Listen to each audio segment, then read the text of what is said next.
Everybody is recognizing, oops, it was a big mistake by the Trump administration to obliterate the entire infrastructure of pandemic response that the Obama administration had created. Why did he do it? Well, it certainly wasn't about the money, because it wasn't a heavily funded program.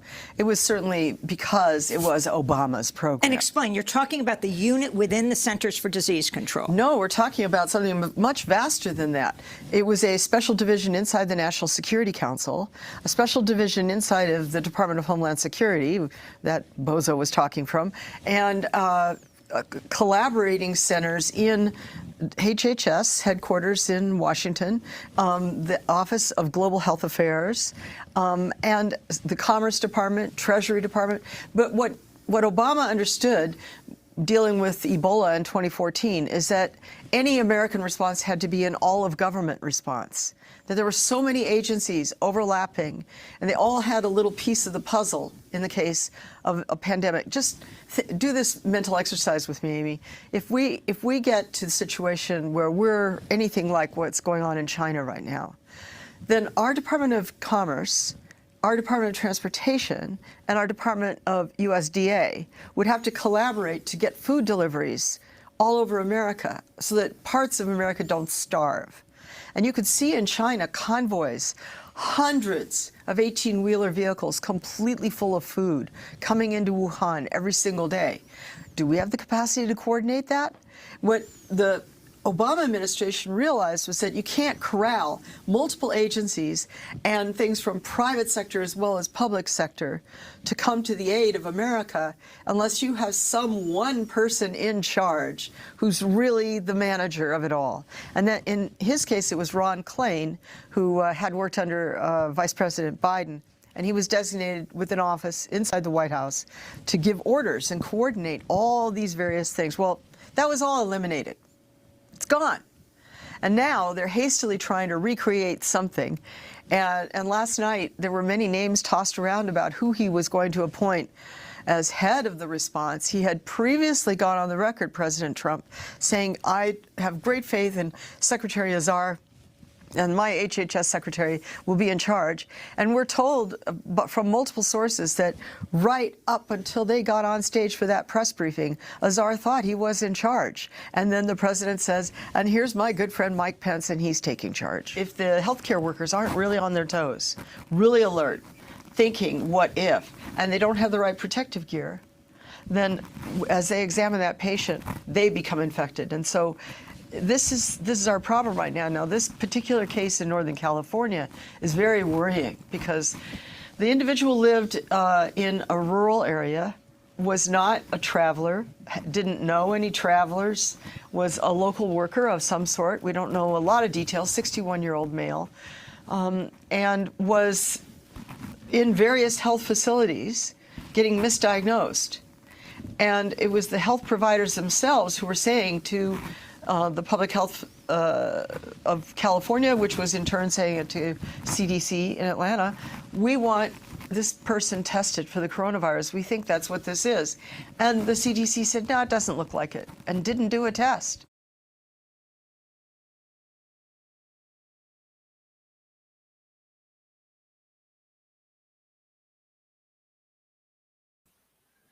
Hello, greetings. That was Lori Garrett from a little over a year ago on Democracy Now, kind of warning us about what could be with coronavirus. At that time, people were still seeing each other in studio on shows, and it was before New York really blew up, unfortunately. So let me hurry up and bring on the panel today.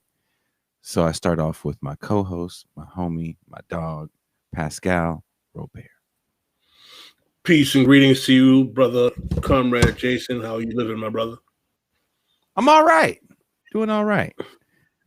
Coming all the way from the upper Northeast. He's a bit of a unicorn out there, folks. It's Marcus from the Left Flank Vets. What's up? What's up? What's up? What's going on, the black guy in Maine? Oh, you know, just keep myself sheltered and bunkered, hunkered down. The snow is melt. But you still got to keep your eyes out. So, and coming all the way live from South Side Sweden, you may know him as the predictor of collapse. We just know him as Brother Andres, Comrade Andres Malm. Jason, Marcus, Pascal, Robert. What's going on? How are you? I'm all right. Very happy to be with you.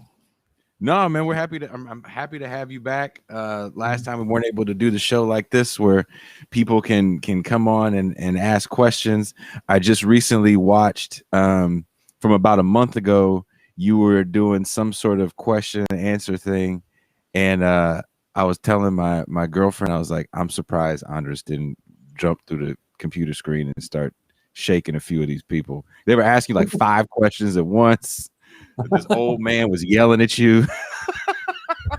Oh, I know which one that was. So you have a new book out called How to Blow Up a Pipeline. Yeah. And that was a big reason why some of the people had an issue with you.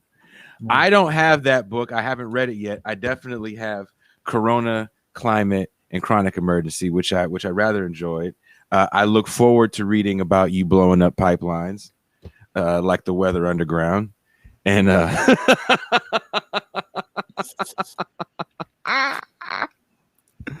Pascal, you good? I'm good, brother. So Pascal got some questions for you. I think they're pretty good questions. Am I the only one with the questions today? No, Marcus. I got a lot of questions. I got a lot of questions. When I told Marcus you were coming on, he was like, I called him today. He was like, oh man, I got so many questions for this guy. Well, I do want to say one thing about your book that I really want people to go out and get it. And there's links in the description of the show to get Mom's book. You bring up some interesting questions about how northern Western nations chose to fight coronavirus and totally ignore climate crises, which ultimately causes these coronaviruses. These are things that we're going to be living with for some time. There was a lot of little clips of Lori Garrett, who I showed before. I don't know if you know Lori Garrett, the clip I showed earlier, that woman. I don't know if you know her. He looks like no. But she had been kind of talking about this, not necessarily from your standpoint of more ecological collapse. She does talk about it, but way more of a collapse in infrastructure of public health. Sure. Definitely from a global perspective. So it those two voices, I wanted to get, show her before the show, and then we're definitely going to get you coming from a different perspective. So Marcus, do you want to ask a question? Actually, I mean, like at first I just kind of want to recognize some the message I think that you're trying to portray is that we're running out of time, and I think infighting on the left is something like Kropotkin wrote about. It's just something that happens, but we now have, and we've had for decades the existential crisis that should, start being people able to actual center around and say, hey, we're coming together to fight against this thing, because that's at least what happens in all the movies, But the space aliens are here; they are destroying us. And we still can't get our stuff together. So I mean, I guess my question is what kind of made you first realize I guess, hey, if we don't do something drastic, we're kind of lost, and I guess utilizing a lot of leftist theory, right? Some of these interviews I watch you in, you're looping in a lot of different concepts, a lot of the buzzwords that leftism wants to talk about. But how do we be about that in this right now with the existential strike crisis of climate change? Yeah. Well, well, to begin with, right now, I don't know exactly what it's like in the US, but here in Europe, for sure, the whole issue of the climate crisis has receded into the background again, because everyone is still just thinking about the pandemic. And the climate movement that we had in Europe back in 2019 is still in a complete coma. Oops, what happened there? We're still here. Oh yeah, sorry.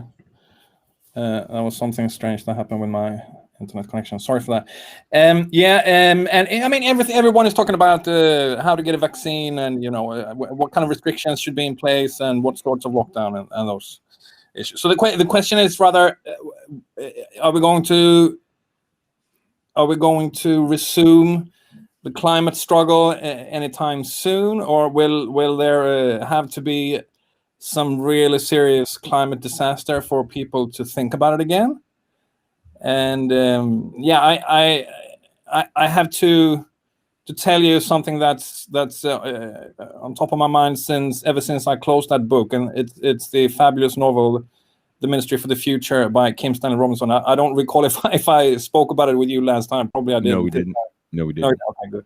Yeah, so that book begins with the first chapter. There is a hyper lethal heat wave in northern India set in 2024, so 3 years from now. And about 20 million people die within a week because the heat and the humidity reach levels that human bodies can't stand, really.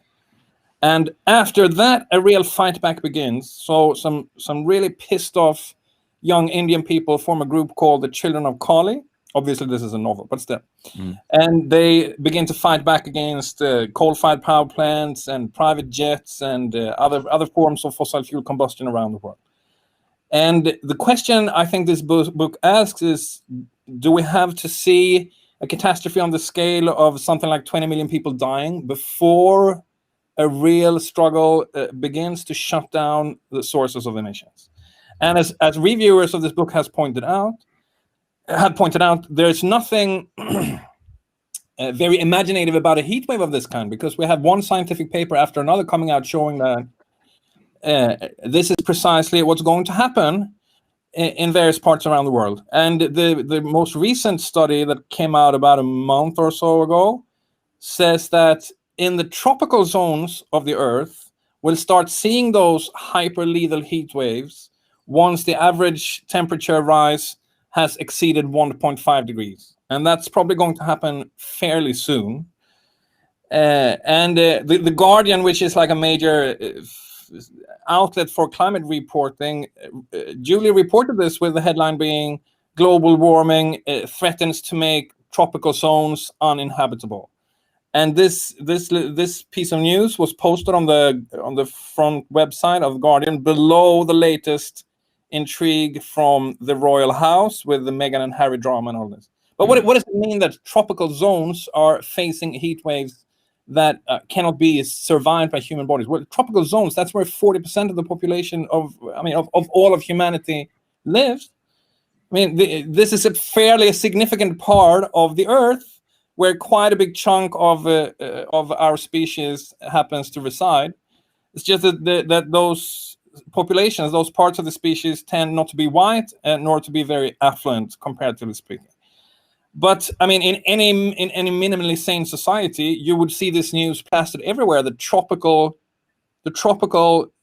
zones of this Earth are heading towards unbearable heat waves. Scientists are telling us. And the question is, are we going to have to wait for those catastrophes to become really, really bad before we start fighting, or can we perhaps try to start the fight before it becomes that bad? Because we know from these parts of the world that the heat waves are becoming more intense and more frequent. Not to mention the hurricanes, the droughts, the flooding, and all of these other shitstorms going on. So I mean, I don't know if this is a response to your question, but my point here is that in a more rational world, we'd be out on the streets fighting and struggling. It's not happening in the global north, certainly not in Europe, anywhere near the extent where it should. But sooner or later, it will have to, because otherwise we're just we're roasted. Oh, Pascal, Pascal's got a question. Yeah, I do have a question, brother Comrade Malm. One of the issues you discuss in your book is how it was so much easier for the global elites to view COVID-19 as a major life-threatening event compared to global climate change. Fear of death governed COVID-19 response, but not so much for climate change. Yet you show that there has been enormous loss of life due to climate change. Can you elaborate for our audiences what drives these differing responses? Yeah, I think there are many different factors here. One being that the COVID-19 pandemic came at an early stage to Europe. It became viewed as a real disaster, not when it hit China, nor when it hit Iran, but when it hit northern Italy, early 2020. And northern Italy is one of the classical affluent parts of Europe. And since then, I mean, you've had all sorts of elite members falling sick at an early stage, politicians, businessmen, and this pandemic spread via aviation, so that members of ruling classes perceived it as a problem fairly early on, unlike with global heating, where you've had millions of people suffering and dying from this process, but they have primarily been living in the global south. And then, of course, it has come to the global north as well, as we know, and not least in the US. But the structure is different in that the early victims of global heating are primarily people of color and people in the global south. Now, however, as you know from my book, the argument I make, and I think that's important to stress, is that our states, our governments are not dealing with the drivers of pandemics. What they're doing is they're dealing with the symptoms, as in trying to distribute vaccines and restricting contagion and those things. But they're not dealing with the causes that create these kind of problems in the first place. And in fact, those drivers have only accelerated. So in 2020, deforestation in tropical regions, and that's the most destructive deforestation, the one that's most dangerous and creates the highest risk for more zoonotic spillover, tropical deforestation accelerated massively, particularly in the Amazon, but also in the Congolese Basin and in Southeast Asia, but particularly in the Amazon, largely due, of course, to the crazy Bolsonaro regime. But you would have thought that 1 year into the pandemic, the ruling classes would ask themselves, how do we make sure this doesn't happen again?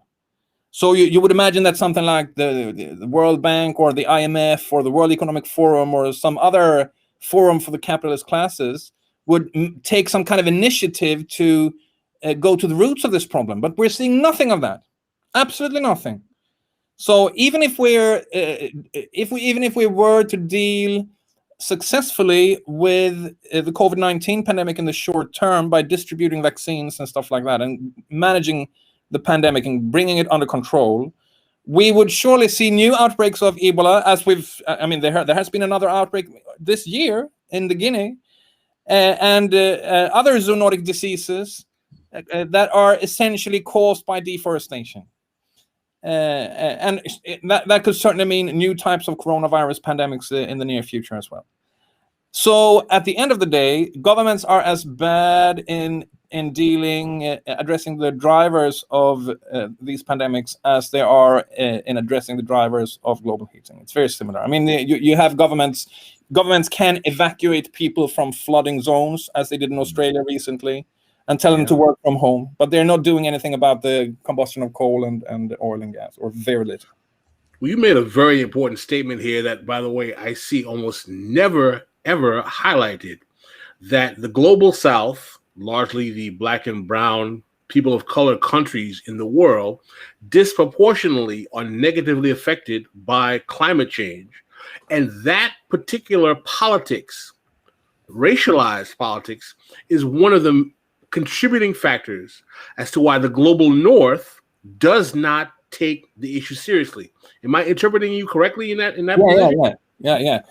Let me just make some shameless self-promotion here, because I just received my latest book from the printer, the press, and it's this book, White Skin, Black Fuel: On the Danger of Fossil Fascism, where we make this, where we dig into this much deeper. This is not a book that I've written myself. I've written it with something called the Zetkin Collective, and we're 20 people looking at the role of the far right in the climate crisis, but more particularly more generally of racism and precisely. Are we going to be able to get a complimentary autographed copy of that one? Yeah, for sure. You just send me your postal address, and I will make sure they send you a copy. 2 copies. You'll get copies. Well, listen, Brother Mal, I'm glad you said that, because I'm going to skip to a question directly rooted in this. Yeah.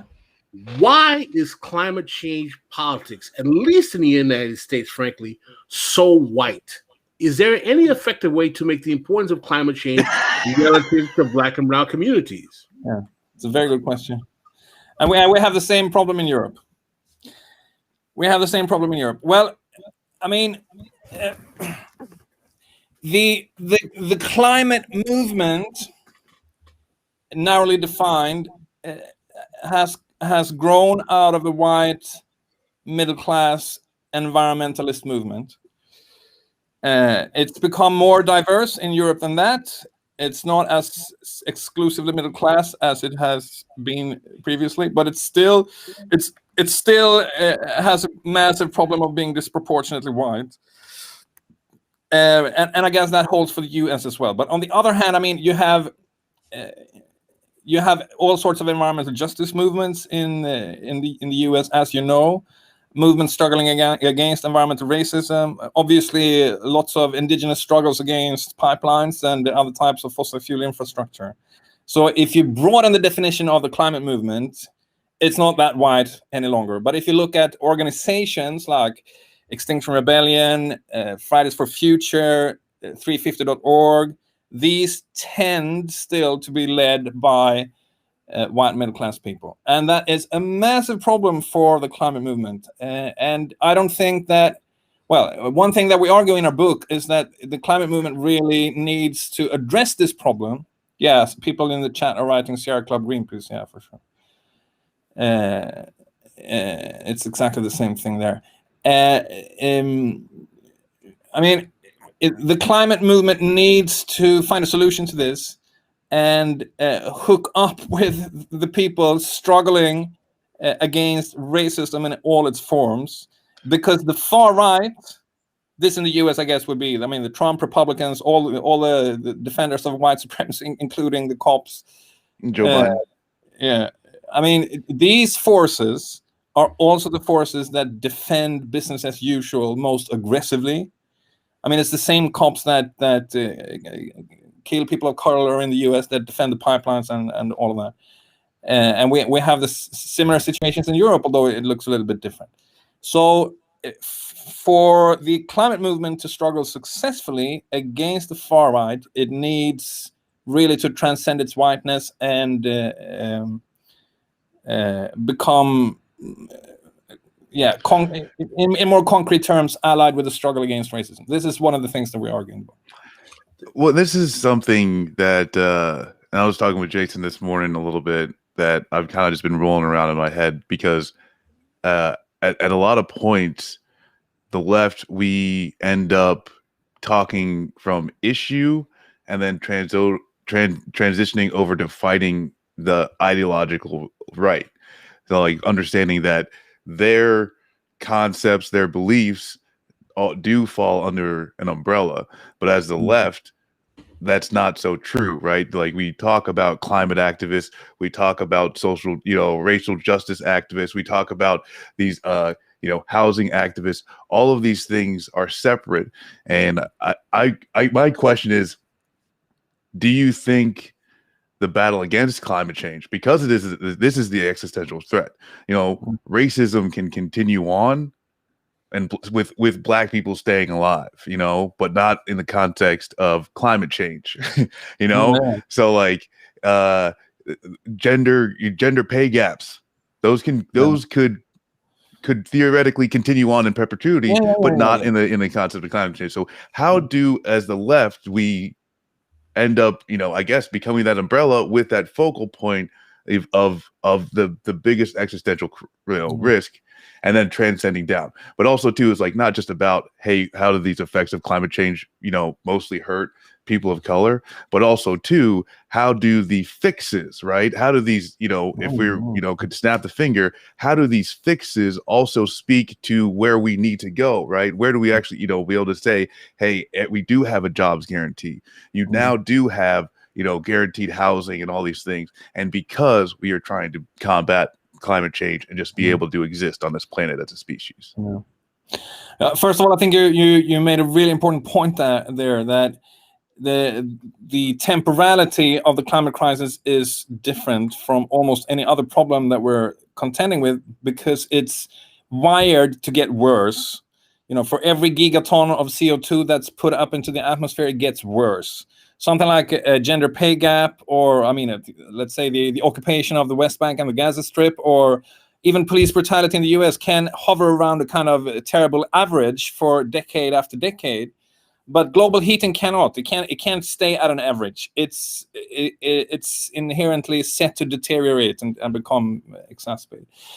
And that means that it's quite likely that the climate crisis will more and more dominate politics, which obviously in itself is tragic, because there are so many other struggles that need to be fought. But because it has this spiral built into it, the risk is that it will more and more take over, and in the end, because it's so existential, you will see people trying to find ways to survive this crisis. And that's when all the other kinds of antagonisms, including gender and race and class and all sorts of other antagonisms, explode with a particular focal point. So I don't think that what this means is that when climate takes over and becomes like the big framework, the big cauldron in which we're all boiling, all these other issues, these other dimensions will become less relevant. To the contrary, I think, you know, when the climate crisis really intensifies and becomes razor sharp, that's when racial aspects, for instance, will be most prominent as well, because the far right, this is again one of the arguments that we're making in the book, the far right has taken upon itself the task of defending fossil fuel privileges, and the far right does so in the Americas, in countries like the US and Brazil, and in Europe, as part of its general politics to defend the privileges of white people vis-a-vis other non-white people, be it immigrants as here in Sweden, or African Americans, Latinos, perhaps more in the US than here in Europe. I don't know if this is an answer to the question, but lots of things to grapple with here. I know, yeah, that's like, I don't know that there's like, you know, a strict answer. You know, it's just kind of like something that I've just been thinking about, because it seems that when we talk, you know, a lot of people, you know, you go back in history and you talk about the most successful, you know, movements, how to coalition build and stuff like that. And at the end of the day, you're not going to, you know, pack a real big punch, you know, with the fingers spread out.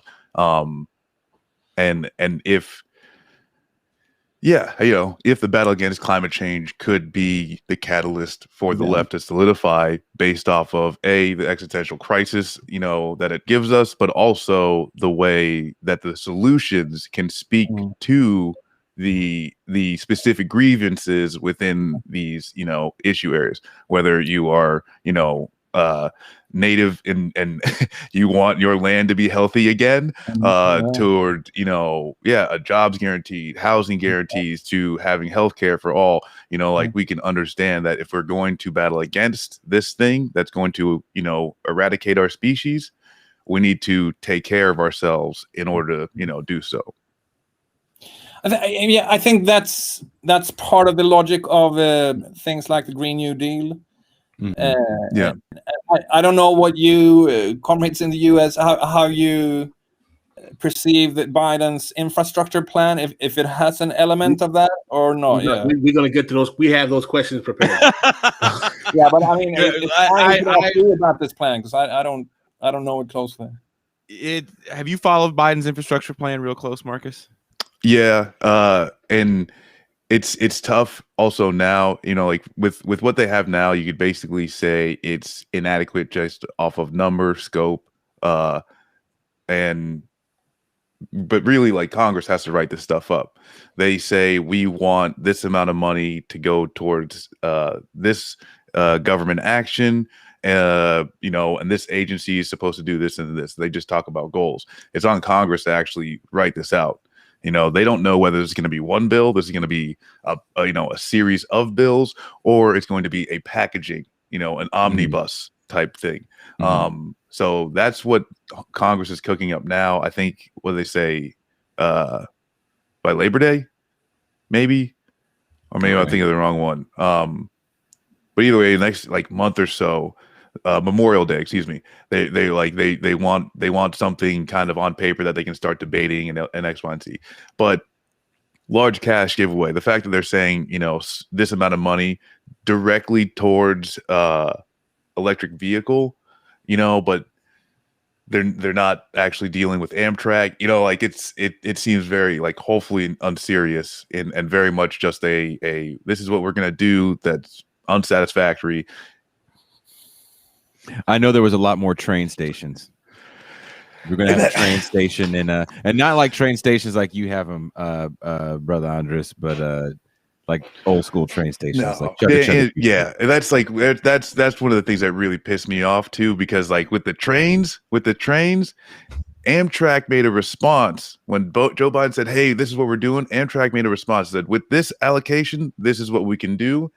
And all that were plans that they've long been ignored, right? There's nothing new. There's nothing innovative. They're saying, hey, we've had this broke shit for about a decade now. And if you're going to give this money, we can finally fix that. It has nothing geared towards actually solving problems. And the problem is because Joe Biden is president, not Donald Trump, there's just very different media coverage and a different media spin. So from the right, it's just hate and kind of make-believe lies that this is all some sort of grand socialist plot thought up by AOC. So this, very powerless woman in Congress. And from the, I wouldn't say the left, but from the opposite of whatever Fox News mainstream media is, it's a lot of back padding and, oh my God, can you believe how large this infrastructure plan is? This is mind-blowing. This is the first wonderful thing we've seen since FDR and the building of dams, and highway construction. So I'm going to move out of the way and I'm going to let Brother Pascal ask a question. Yes, Brother Malm. Still on the question of the racial nature of the movement. Do you distinguish environmental racism as an issue distinct from climate change that should not be addressed in tandem? And don't you think that perhaps including that issue in the climate change debate could increase the diversity of the movement? Certainly. I don't want to make any sharp distinction between environmental racism and climate racism. One of the arguments that we make is that environmental racism, understood as the archetypal pattern being that you locate a refinery or a toxic landfill or some other heavily polluting and toxic installation in a district or neighborhood where people of color live, that is incredibly similar to the worst effects of global heating playing out in the parts of the world where people of color live, and that's of course what happens in the global north as well. But there is another component also, we argue, and that is that the far right, which is really what we are zooming in on in this book, the far right has a deep psychological investment in fossil fuel technologies that goes beyond the negative side effects hitting people of color. So, for instance, the far right, both in Europe and in the Americas, tends to love cars, big cars, brutal cars, preferably SUVs, and almost revel in the power and wealth that these machines seem to reflect, and also the emissions that they cause. And we trace this back into history, where you see we talk about the development of a kind of fossilized whiteness, where whiteness as a social category emerged in the 19th century, not emerged, but further developed in the 19th century, to some degree based on steamboats and railroads and other kinds of fossil fuel technologies that were used to subjugate different parts of the world. And we trace this tradition of a kind of white nationalism, white supremacy based on these machines into the present, and how it's expressed by the far right. This is not essentially different from environmental racism. It's just another aspect of it, or another version of it, I would say. And speaking of that, do you think there is a possible transition happening in the likes of people who like revel in being like literal comic book villains, i.e. Jeff Bezos, Elon Musk especially, who is willing to say, we will coup whoever we want, and speaking of like literally stealing lithium from Bolivia, and their popularity as these geniuses that will be able to usher in, the technology that we need. But if you're going to individual electric cars, in his Hyperloop thing, obviously that's not the answer. But do you think that's contributing in a way, or possibly even transitioning, from this fossil fuel thing to this mega, tech genius? Trying to put all the eggs in that basket. Yeah, sure. I mean, there is a movement back and forth, you could say, almost like there is a movement between Democratic and Republican presidents in the U.S. There is a move within the capitalist class between sometimes denying that there is a problem at all. This is what you see with Bolsonaro, for instance, still in Brazil, and with with most of the far-right parties in Europe. And then in the next moment, you have members of the capitalist class saying, well, we know how to solve this. We're going to come up with the perfect technologies. This is the Elon Musk version. You also see it from Bill Gates with his recent mega bestseller, How to Avoid Climate Catastrophe or Disaster. I don't remember the title.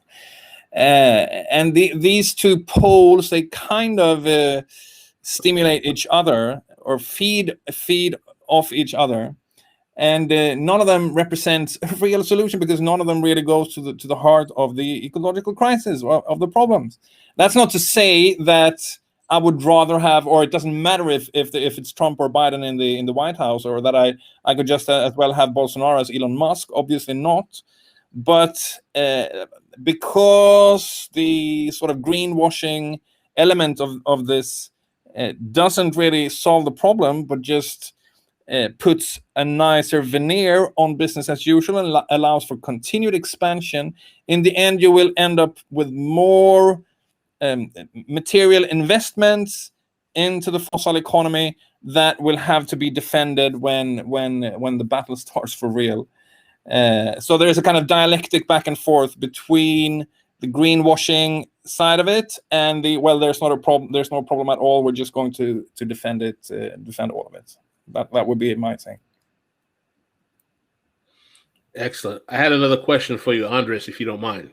No, sure. Sure. Do you agree with the Naomi Klein concept of disaster capitalism from her book Shock Doctrine? Do you see the COVID crisis as a way for capitalism to reify itself? Do you believe international elites view COVID as an economic opportunity for a realignment of capitalism? I think she has a very important point, and I think, I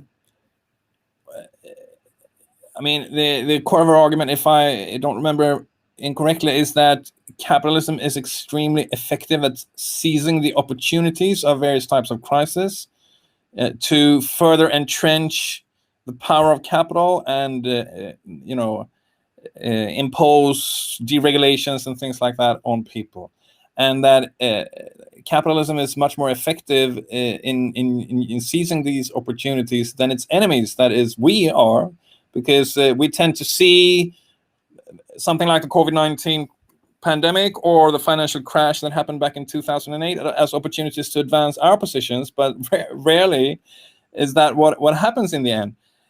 Now, I mean, obviously, there are all kinds of attempts by corporations and regimes and governments to use this pandemic to further their own interests, and that's what we need to try to fight back against. Exactly how to do so under conditions of a pandemic is difficult to say, because still here, I mean, at least here in Europe, we have very little of social movement mobilization happening. I mean, there are some struggles going on, for instance, in the UK around police legislation and new laws that allow the police to stop protests. We have some demonstrations happening in Germany around housing and rents and stuff like that. But generally, it's all just in paralysis. And that makes it difficult to wage social struggles during these crisis conditions we're seeing right now. Are you familiar with the concept that many people, some on the left, some on the right, are using, referring to the global, like Davos types, the Great Reset, that there is, which is language that they actually use, that there is a quote unquote that COVID provides an opportunity for a great reset or resetting of capitalism. So, I mean, some of it is conspiratorial, but it's almost kind of insinuating that there is an opportunistic appeal by the Davos International Liberal Order to take COVID as a means to implement things like what some would call the fourth industrial revolution, artificial intelligence, transhumanism, et cetera, so on and so forth. Do you find any compelling arguments as to why you think that it's possible, or do you see that as something that is more extreme in its reality? Well, to be honest, I don't know. I'm not very familiar with the concept of a global reset, and I haven't seen, but I might be. I mean, I might be ignorant here, but I haven't seen any reports or evidence that suggests that capitalists are pushing for artificial intelligence or transhumanism or even automation necessarily as a result of COVID-19. So you will need to tell me what this is all about, because I don't know anything about it, to be honest. The reset theory, yeah. It's. I mean, again, some people take it seriously. Some people consider it something conspiratorial.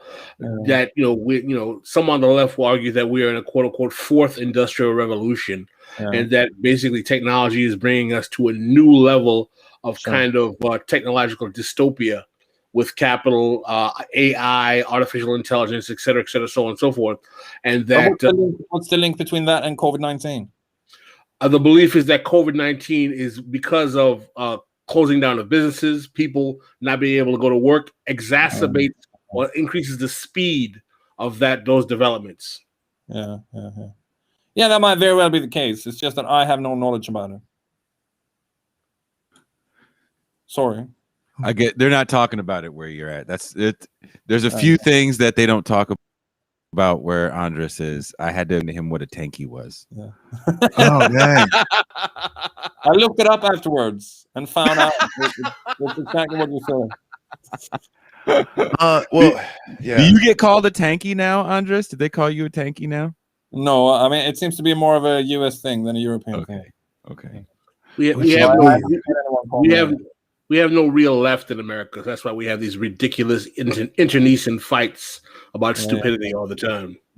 Yeah. All of the time. But Andres, I had a more serious question to ask you before we had to digress into the questions about the Great Reset. But the question I want to ask you is that, do you think that the American lack of reaction to climate change is due to the power of fossil fuel capital, or do you believe that there are other barriers to the development of proper response to climate change? Is that the sole barrier, or is there a deeper kind of almost cultural or sociological phenomenon? Yeah, very good question. I think that it's not the sole barrier, but it's a very significant factor in explaining why the US has developed as it has. And obviously the US is not the only country. I mean, if you look at a country like Russia, which is also in a sense a fossil fuel state, because oil and gas are so important to the Russian economy, climate denial and indifference to the problem are almost state ideologies in Russia.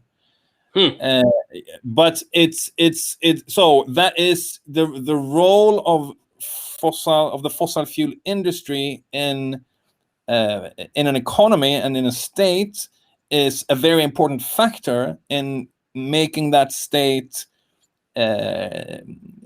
deny or delay the need for addressing climate catastrophe. But yes, there are much deeper elements that come into play here as well. Cultural, sociological, even I would say psychological hurdles or blocks, including, I mean,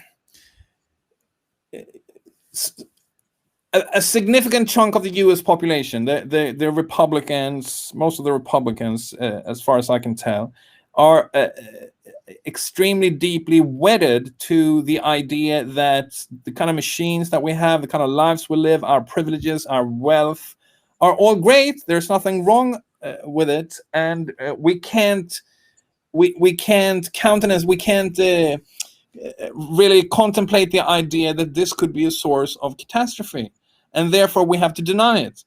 So, I mean, I think you saw that during the wildfires in Oregon, for instance, last summer, that affluent people in rural parts of Oregon couldn't, bring it into their heads that what's going on here with our state on fire has some kind of relation to the cars we drive or the things we consume or the kind of companies that are in charge here. So instead, they had to invent the theory that these wildfires were deliberately lit by Antifa people that are going around in buses. So there were all these conspiracies about anti-fascists, igniting those wildfires. And that's exactly the same thing has happened in Australia. That also is a country very, very deeply wedded to fossil fuels. And then you have a far-right president as well, too, right? Yeah. With a climate line very similar to Trump's. So yes, out of this fundamental material power of the fossil fuel industry, you get certain psychological processes that stand in the way, block the path towards recognition of what's going on. Yeah, I had a follow-up question since you did mention Russia. How do you see the petro economies in the world, such as Russia, Venezuela, and Nigeria, responding to climate change? Do they have the same barriers that we confront in the United States? I know you mentioned Russia, but perhaps you'd like to elaborate.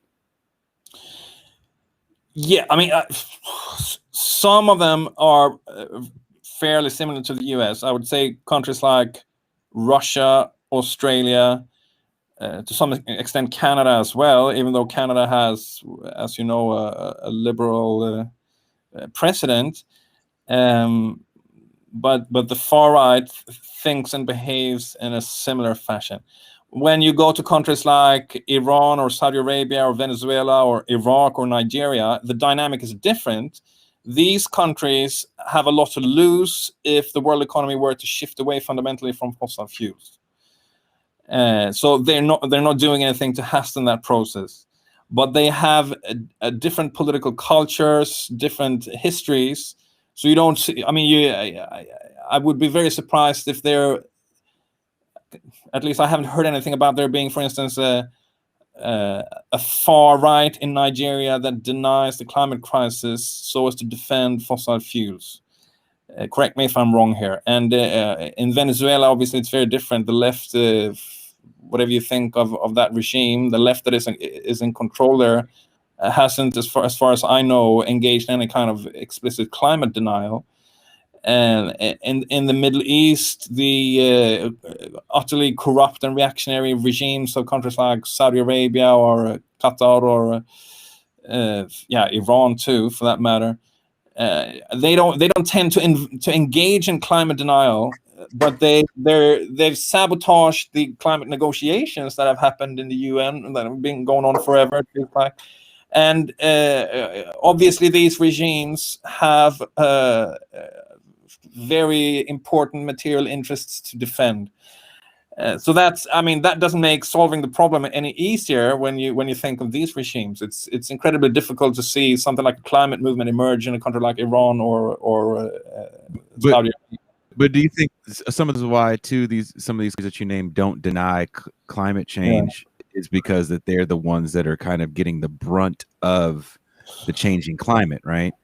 The deserts are getting crazy hot, the countries they're next to are either sinking or, water level is rising or they don't have drinkable water. Or as you talk about early on in your book, you got these locusts in the Horn of Africa destroying millions of acres of land. This is especially too, is like when you talk about Africa is something where I see, a lot of these things connecting from, the center point or, ground zero of the climate change, kind of like being like Sahel region where you like Lake Chad, it's like shrunk from like a small ocean to a puddle. And also, where a major focus for the, U.S. Defense industry. And also ever expanding, and it's kind of this one thing where the bombs are landing physically in this area. The effects, green bombs. Thank you, Elizabeth Warren.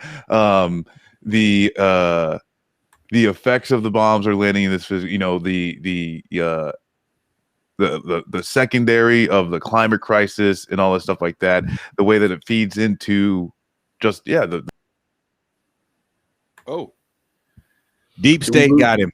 We lost another black man to the deep state. There he is. Oh, we're still good. See what happens when you speak too much truth? Oh, they just shut me down? We good now? You got shut off. Your internet totally shut off. Oh, dang. They flip a switch in the deep state war room. Yes. We got a Negro that's talking too much truth, and there's too many white people in that room. Well, hey, I'll shut up. Just don't put me in the van, okay? But that's I guess I'm going even back to the initial point I was making is like why I see this climate crisis can be this umbrella, but it needs to be like those different issues, those different intersections. They also need to be forward facing. If it's in the umbrella, like the panels of the umbrella need to speak to those specific issues. That's a nice way to put it. Yes. I've been working on this one. I'm telling you, like it's been in my head. This egg is boiling. Yeah. I'm actually sad to say, Andres. I don't know if you're familiar with the Green Party in the U.S. Uh, Vaguely. very superficially familiar with it. Yeah. Their VP candidate was trying to come on the show today, but she had to work. So she's gonna try to check back in. So if we're still on, she's gonna see if she can get back on. Yeah. Well, But speaking it's fun, eh? speaking of the Green Party, the question I want to ask you next is: what are your thoughts on the Green New Deal that has been proposed by the Sanders coterie of politicians, which they got from the Green Party? If you have investigated it, do you think it's a serious attempt to challenge the climate catastrophe, or it's really just political shenanigans? No, I mean, I'm supportive of the Green New Deal as a political project and framework. I'm not an expert on it, but I wouldn't just dismiss it as shenanigans and as empty rhetoric or parliamentary games or anything like that. I mean, if we were to get like something like the Green New Deal as it has been outlined by AOC and Bernie Sanders and others in the US, if that were to actually be launched, I think we'd be very much on the right track. Obviously, unfortunately, Bernie didn't win, and Jeremy Corbyn, who had a very similar plan when he was the leader of the Labour Party in the UK, didn't win either. So nowhere has anything like the Green New Deal been tried from a position of power from an actual government. That doesn't mean I think that we can now give up on the idea. I think there's still a lot of value in that project, and what's most important with it, and this is what I think makes the Green New Deal slightly more attractive than degrowth, for instance, is that the idea with the Green New Deal, as I understand it, is to align the project to make a transition away from fossil fuels with the material interests of the working class and the majority of working people, and redistributing power from capital to labor in various different forms. And I think that will have to be necessary if we're ever going to ram this transition through, because otherwise, I mean, we can't get into a fossil-free economy if it doesn't improve the lives of the majorities of working people in our countries that have had their lives screwed up by the rich for quite some time now. And well, I've got something that's like a broad question for everyone. I'd like to hear everyone's thoughts on this. Is that in the perfect world, could you see this type of like Green New Deal, large scale infrastructure focusing on material conditions of the working class that be used as that transitional program to an actual socialist or communist state? And in my head, where I think could happen, I think of things like in my community, if hey, we focus and said we could do offshore wind, what comes with that? A huge, robust manufacturing footprint necessary to make this project happen. Once that's done, once it's built, you still have some of that needs to be dedicated to maintenance and the ongoing operation of those wind farms. But then what you have left is a huge manufacturing capability, but who controls it? And as that transition comes from project, completion to what do we do with it next, in this perfect, could you, if this starts to think, could you see that being a transition to an actual? Well, I would want to ask this question also. I want to add this on. I don't know if you saw the Planet of the Humans documentary, Andres. Did you watch that? No, but I've read about it. And yeah. So they actually talk a lot about the transition and how a lot of these green measures aren't that green. So that's another question I have for the Green New Deal when it comes to this. Like, is there going to be pushback that the measures that would be used in this transition wouldn't be quote unquote green enough? Yeah. Okay. So two questions, but if I begin with the latter, well, as I said, I haven't watched that film, but my understanding of it from what I've read is that it paints a picture of renewable energy as environmentally destructive, that isn't Yes. entirely accurate. Yeah, I think there have been major advances in renewable energy technologies that seem to be completely left out of the picture of this movie, and it has received a lot of criticism that seems to me fair. And the idea that is apparently peddled by the movie, that the problem really is overpopulation, is one that I find extremely, well, erroneous, flawed, and dangerous politically. Don't like that. I don't like that at all. Yeah, it's and it's, I mean, it's basically not true that it's overpopulation that is the problem. So I'm not saying that renewable energy technologies don't have any environmental imprint that is problematic. They do, but nothing compared to fossil fuels. Sometimes you could say that shoplifting and genocide are both crimes, but you can't compare them. And it's similar with the solar or wind on the one hand and fossil fuels on the other. We need to replace fossil fuels with renewables, and part of that is shutting down the fossil fuel industry. And in countries where you have major corporations that are privately owned and that profit from fossil fuels, what you need to do is you need to take those companies under public control. And the way to do that is to nationalize them, just take them over. So in the US, this would mean the state taking over Chevron and ExxonMobil and Occidental and ConocoPhillips and all the others, and tell them you can't go on with this any longer. You can't take up more fossil fuels out of the ground because they're cooking us. So we're going to take your businesses over and transform your organizations into completely different kinds of entities that do something else, such as taking CO2 down out of the atmosphere instead. Now, would that be compatible with capitalism, or would it start a process that leads beyond capitalism, as in a transitional process towards something like socialism or communism? Well, we don't know. We can't. I can't say that I know as for certainty logically that this means the end of capitalism. But it seems that if such a political process were to start, it's very difficult to conceive of it right now, isn't it? That you would see the US state taking over these companies, or the French, or the British for that matter. But if something like that were to happen, then, I mean, we're talking about some serious infringements on private property rights, and change in property relations that might well, it would be riding a horse that might well run out of the box of capitalism. Who knows? Now I'm sorry, I just want to kind of follow up with this. You wrote in your book, Corona, Climate, Chronic Emergency, War, Communism in the 21st Century, and I wouldn't say, you would know better than me, caught a little bit of heat for your idea of eco-Leninism or war communism when it comes to these things. And this is what you're talking about right now, with the state taking over some of these private industries. Yeah. Pascal, how do you feel about that? Well, I mean, as someone who is, a socialist, the state taking over private industries is not something I'm afraid of, but, some of us on the left just call that state capitalism. I'm more interested in a situation where there is worker control, in which the population in general and laborers as well as citizens have shareholder control and voting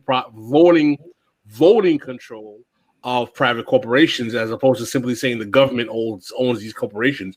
I have my ideal economic paradigm is a cooperative economic model in which the shares of all of private corporations are divided in thirds: 1/3 to the public, 1/3 to the government, and 1/3 to those who originally financed the company, with all voting equity. So I'm not, state capitalism, what we had in Russia, it's what we have in China, but it's not socialism. It's state capitalism. Yeah, I'm in sympathy with that. But if you could potentially have a situation where, let's just play with the imagination here, where ExxonMobil and Chevron and those companies were controlled by their workers, but these workers would still want to continue taking up oil and gas because that's what they know and that's what they've been doing for decades.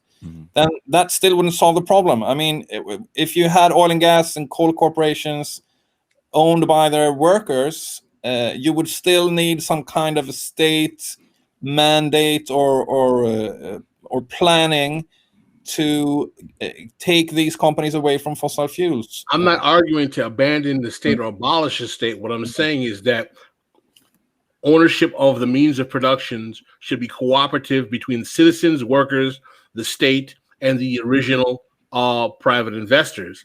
The state can still direct the ideological infrastructure of society and propose policy. But what I'm saying is that in terms of the question I was asked is that what do I think about state takeover of private resources? And I said, that's not socialism, it's state capitalism. And I would require more of citizens and workers have ownership, control, direction, and vote in the policy. And the way to change the climate policy would be to use political suasion. I mean, as we would do, even if the state took over these companies, we still have to convince the state. I'm saying now we don't have to convince the state; we have to convince the citizens as well as the state. This is something where there can be, I think there needs to be a sort of effort about just education of what, socialism, what these things actually mean, because, you ask any worker on the line, hey, what does socialism mean to you? And you could get something from, my unionist socialism to socialism is the devil, to someone saying, oh, well, that's if I got to decide what we make and how we make it, and the rest of my other co-workers got to too, so that's like one of the things too, is just like most people don't even know what we're talking about. And there needs to just be like a little like physical effort. And that, that's kind of where I'm saying is like, if you have these big structural changes, I just did a fucking Elizabeth Warren, I'm sorry. If you have these huge projects that, that show the collective effort, would it be then, I think it would be then easier to say, hey, comrades, we just made this shit.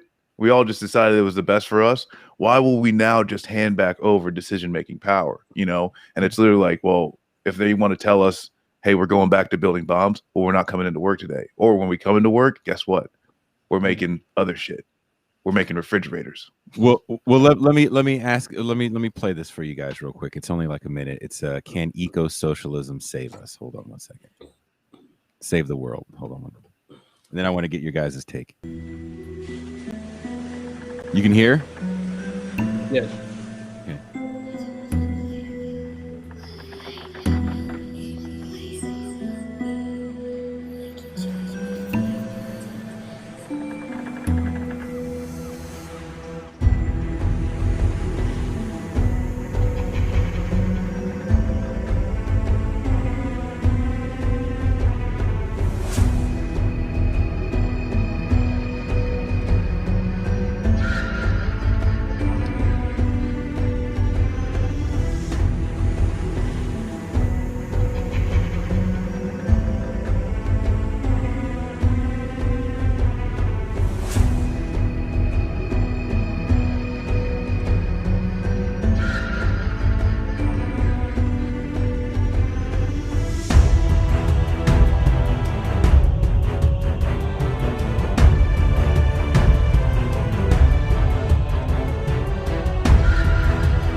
And there's something interesting about this video that we talked about with Cuba the other day, Pascal. I don't know if you remember, we were talking about how the U.S. hates hippies.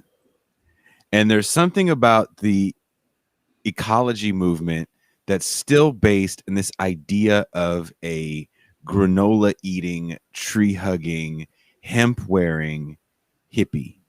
Crunchies. Right? White person with dreadlocks, really fucking annoying. And like that image is really damning to a lot of the talk of Green New Deal, because when you hear the pushback really is, do you really want to listen to a hippie? Well, I'm talking about the mainstream media pushback. What do you think about that, Pascal?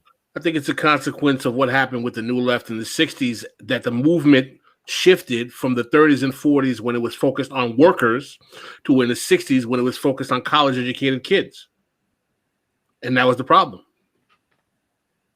No, I agree, because when you look at, like, if you just look at it from a popster standpoint, right, the 80s, which is the victory lap of conservatives beating the New Left, all you see is images of just kind of silly, idyllic children in their funny hippie-ish ways, doing their drugs, listening to the Grateful Dead, and not. I would argue that the left still suffers from that today in America, because it's basically a bunch of university trained and professional managerial class, petite bourgeois adjacent. Some want to believe they're intellectual types, yammering about working class, politics and policy, while the working class is becoming more and more reactionary, because none of this politics is being made to address them in a way they understand it or find it attractive. Pascal and the other comments. Do you know Matt Huber? You know him? Friend of yours? Yeah, he's in Syracuse. That's isn't that fairly close to Maine? It's up Yeah. He is writing a book that's pretty angry with the climate movement for being precisely this kind of hippie, professional managerial class phenomenon that has turned its back on the working class. You should bring him on the show and discuss these things with him, because he has some. Well, hook that up. That's your boy. Hook it up. Like, hey, Jason's gonna send you an email. He's a good dude. Yeah. Get on his show and talk that shit, because this is something like reading your book. I really enjoyed your book, and I've been recommending it. If you listen to this show for a long time, I often talk about it, especially when we talk about things like COVID and how this is the new norm in the world. And in the States, where we don't have a very good public health infrastructure, we don't really have a public health infrastructure. This shit is frightening. And this is the first time, and you talk about it in your book too. Now, this is the first time that Capital had to fucking freeze. And in a panic, the first thing that our government did was bail out industries. Big business got a huge fucking bailout on the backs of the citizenry. And as you write about coming collapse, and our friend Michael Harris writes about coming collapse from the stance of using pop culture as a grand narrative, I think there's something to be said about watching a movie like the fucking Hunger Games and saying we're a lot more closer to Panem than we are to anything else. Like, to think that any sort of nationalized healthcare is some sort of authoritarian reduction of your liberties is insane. Yeah, well, this is where I go back to like the education thing, that people just don't see things as they really are. If the postal workers got to decide who was on the board of directors, now we're talking about things like, we're actually talking about like socialism, if and like that's something that can happen. And like I'm gonna be talking with some of my former colleagues. It's like, why isn't this a law? Why isn't this even a bill yet that people are talking about? The VA, another thing that I talk about, that's like from top to bottom, the hospital directors, the people who are managing the whole system, everyone is a government employee. And it's not necessarily, hey, this is just government doing stuff, right? Because, hey, the people, right? Me as a veteran utilizing the system, I have a say in how it is run. If something's not right, I get to air my grievance. Is this effective? Is it perfect? Absolutely not. However, we have to understand in the United States, like there are things, it's not necessarily just, oh, hey, the government does stuff. It's us doing stuff for ourselves. It just happens to be the uniform that we wear says USPS or Veterans Affairs.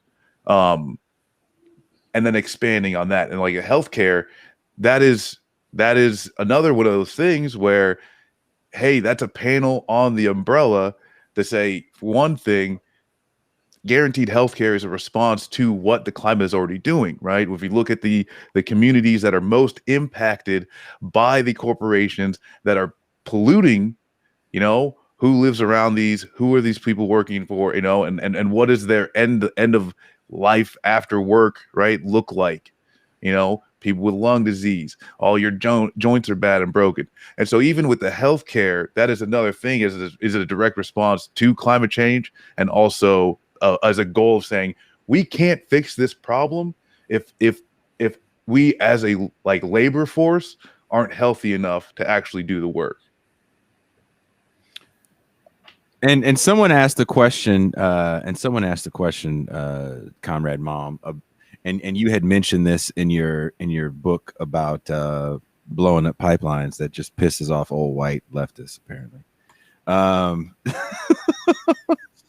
I should put a link up to that video. That's pretty funny. That when you talk about the destruction of property, you had mentioned a lot of the things you had saw in the States with Black Lives Matter and the police protests that happened in this past summer.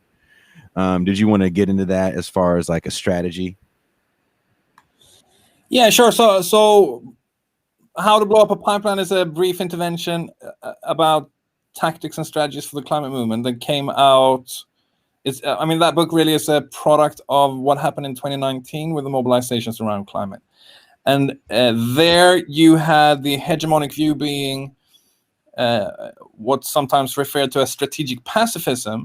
And the idea there is that if you have a social movement that at any point starts with militant tactics, engaging in anything that can be defined as violence, such as destroying property or confronting the police, or in any way deviating from absolute nonviolence, the movement will immediately lose popular support, alienate its base, and become a fringe phenomenon without influence. This is the notion, the idea of strategic pacifism. And it so happened that in 2020, that theory was massively disproved by the Black Lives Matter movement, as at least as seen from here. Because in my understanding, what really changed things after the murder of George Floyd was the whole insurrection that happened in Minneapolis, that of course included burning down a lot of property and most prominently taking over the 3rd precinct police building, Yeah, and burning it down. And that storming, a poll showed it had the support of the majority of the Americans, as I'm sure you saw. And of course, it didn't piss people off. It didn't scare them away from the streets, but to the contrary, drew them into the movement on a scale we've never seen before. And yeah. But the pushback to that is that now, because let's also keep this in mind, and I think these things are they're a little different, right? I think police violence and environmental issues are different from the standpoint of, I think it's different when you talk about chaining yourself to a pipeline, when you talk about some of the shit like the plowshares people do when it comes to the anti-war movement and spilling your blood everywhere, and that's different than burning down the grocery store in a poor Black neighborhood. Sure. You know what I mean? And the people that are doing it don't fucking live in that neighborhood. So I think there's a difference there. And we have to keep in mind that the pushback they're getting now, because in the middle of the fucking trial, the police just shot another kid, right? And now you see the National Guard out there and they're not fucking around. And because of the way, and this is just my opinion here, because of the spin that happened, because they burned down McDonald's or some shit like that. They burned down a police station, and it has been found out that some of the people that were burning down the shit, causing a lot of property damage, were not even part of Black Lives Matter or even Antifa. It was some of the boogaloos Yeah, sometimes it was like a cop on one of them. Yeah, the AutoZone. I don't know if you saw that video. Yeah, where he but was breaking out, just Yeah. the guy breaking out windows in an AutoZone just happened to be like a fucking cop trying to start shit. So now you're seeing the National Guard there, and there's some actually really frightening images of them. Explain it, Marcus. You can explain it better. So basically, what they're doing is a control point. You corral everybody at one side, have a whole lot of, you're basically making sure no one can move from one side of the security to the other without getting checked. And you see, women just being like put on their knees, hands behind your head. I mean, like that is, which, yeah, I got nothing other to say, but the chickens have come home to roost. The war on terror has come home. And this is where I've been rethinking a little bit of like, hey, what is the effectiveness of a bunch of people getting their ass kicked by the cops and thrown in prison? And if it will show, hey, guess what, white people, your lives don't matter to the cops. This is no longer a Black Lives Matter thing. Now it's a, hey, guess what? Your life don't matter either, right? So if it becomes abundantly clear and it's only done so because they get bloody nosed or get locked up, I don't know. Is that building? Possibly. And also, I'd like to, when we talk about the environmental movement, I think another big thing we saw in the past year was the Dakota Access Pipeline and the massive private policing pushback that those people faced. I don't know if anybody's ever spent time, I know Brother Malm has, because he lives in cold ass fucking Southside Sweden. but when, and I'm a Californian, I found this out the hard way working and living in North Dakota, but water is very bad in a freezing environment, and these fools were hitting them with water cannons in like negative 30 below zero temperatures, pepper spraying. Like, they was sicking the dogs on them, and no one covered it. No, it was not covered outside of Democracy Now! Had some decent coverage of it. Say what you will about Democracy Now!, but mainstream media, for the most part, didn't really cover what was going on in North Dakota with that access pipeline. Go ahead, Pascal. Not unless you watch Democracy Now!, which yes, I said they're the only people that really covered it. Brother Malm, you want to say something? Yeah, I mean, obviously there are all sorts of differences between the climate problem and the problem of police violence against Black people in the US. One of the more notable differences is that we will never on the climate front have a film clip where you see fossil fuel executive for 8 minutes strangling an Indian farmer or a Kenyan pastoralist or a Haitian worker or something like that to death, because the violence in the climate crisis is not directly personal, one body on top of another. It's indirect. It's mediated through the atmosphere. That violence, and I actually believe it is a form of violence, but it's a structural violence that happens when fossil fuel companies and predominantly rich consumers release CO2 into the atmosphere, and then the atmosphere is saturated with carbon, and then it strikes people around the world in the global south. Now, sooner or later, people, I think, will also see that it is a form of violence and fight back against it. And I mentioned early on this novel by Kim Stanley Robinson, and his point, as I understand it, with that beginning, with that introductory scenario of that lethal heat wave, is that when people start dying in really big numbers, then large-scale fossil fuel combustion will become widely perceived as a way of killing other people. And that's the point in the novel when the fight back begins. Obviously, yes, there will be a major problem, where there already is a major problem with repression, with state apparatuses cracking down on all kinds of organized dissent. Some reviewers of my pipeline book have been upset with me for taking this issue of repression lightly. I don't think I am, but my point is that no movement that has confronted deeply entrenched interests in society have been able to avoid the factor of repression. We in the climate struggle will have to grapple with that problem, and the repression might very well become ferocious. That doesn't mean that we should desist from militant tactics and sort of neutralize ourselves and be gentle and timid and peaceful and kind, because that's not how you overcome deeply entrenched interests either. Do you worry about people branding yourself or people who act that way as eco-terrorists? Yeah, of course there will be people who call someone who engaged in property destruction eco-terrorists, just as I'm sure there were quite a lot of people who branded BLM terrorists in the US last year. Yeah, they do. they are. But terrorism is killing innocent people indiscriminately to intimidate and instill fear. And I'm not anywhere close to arguing that that's something we should do.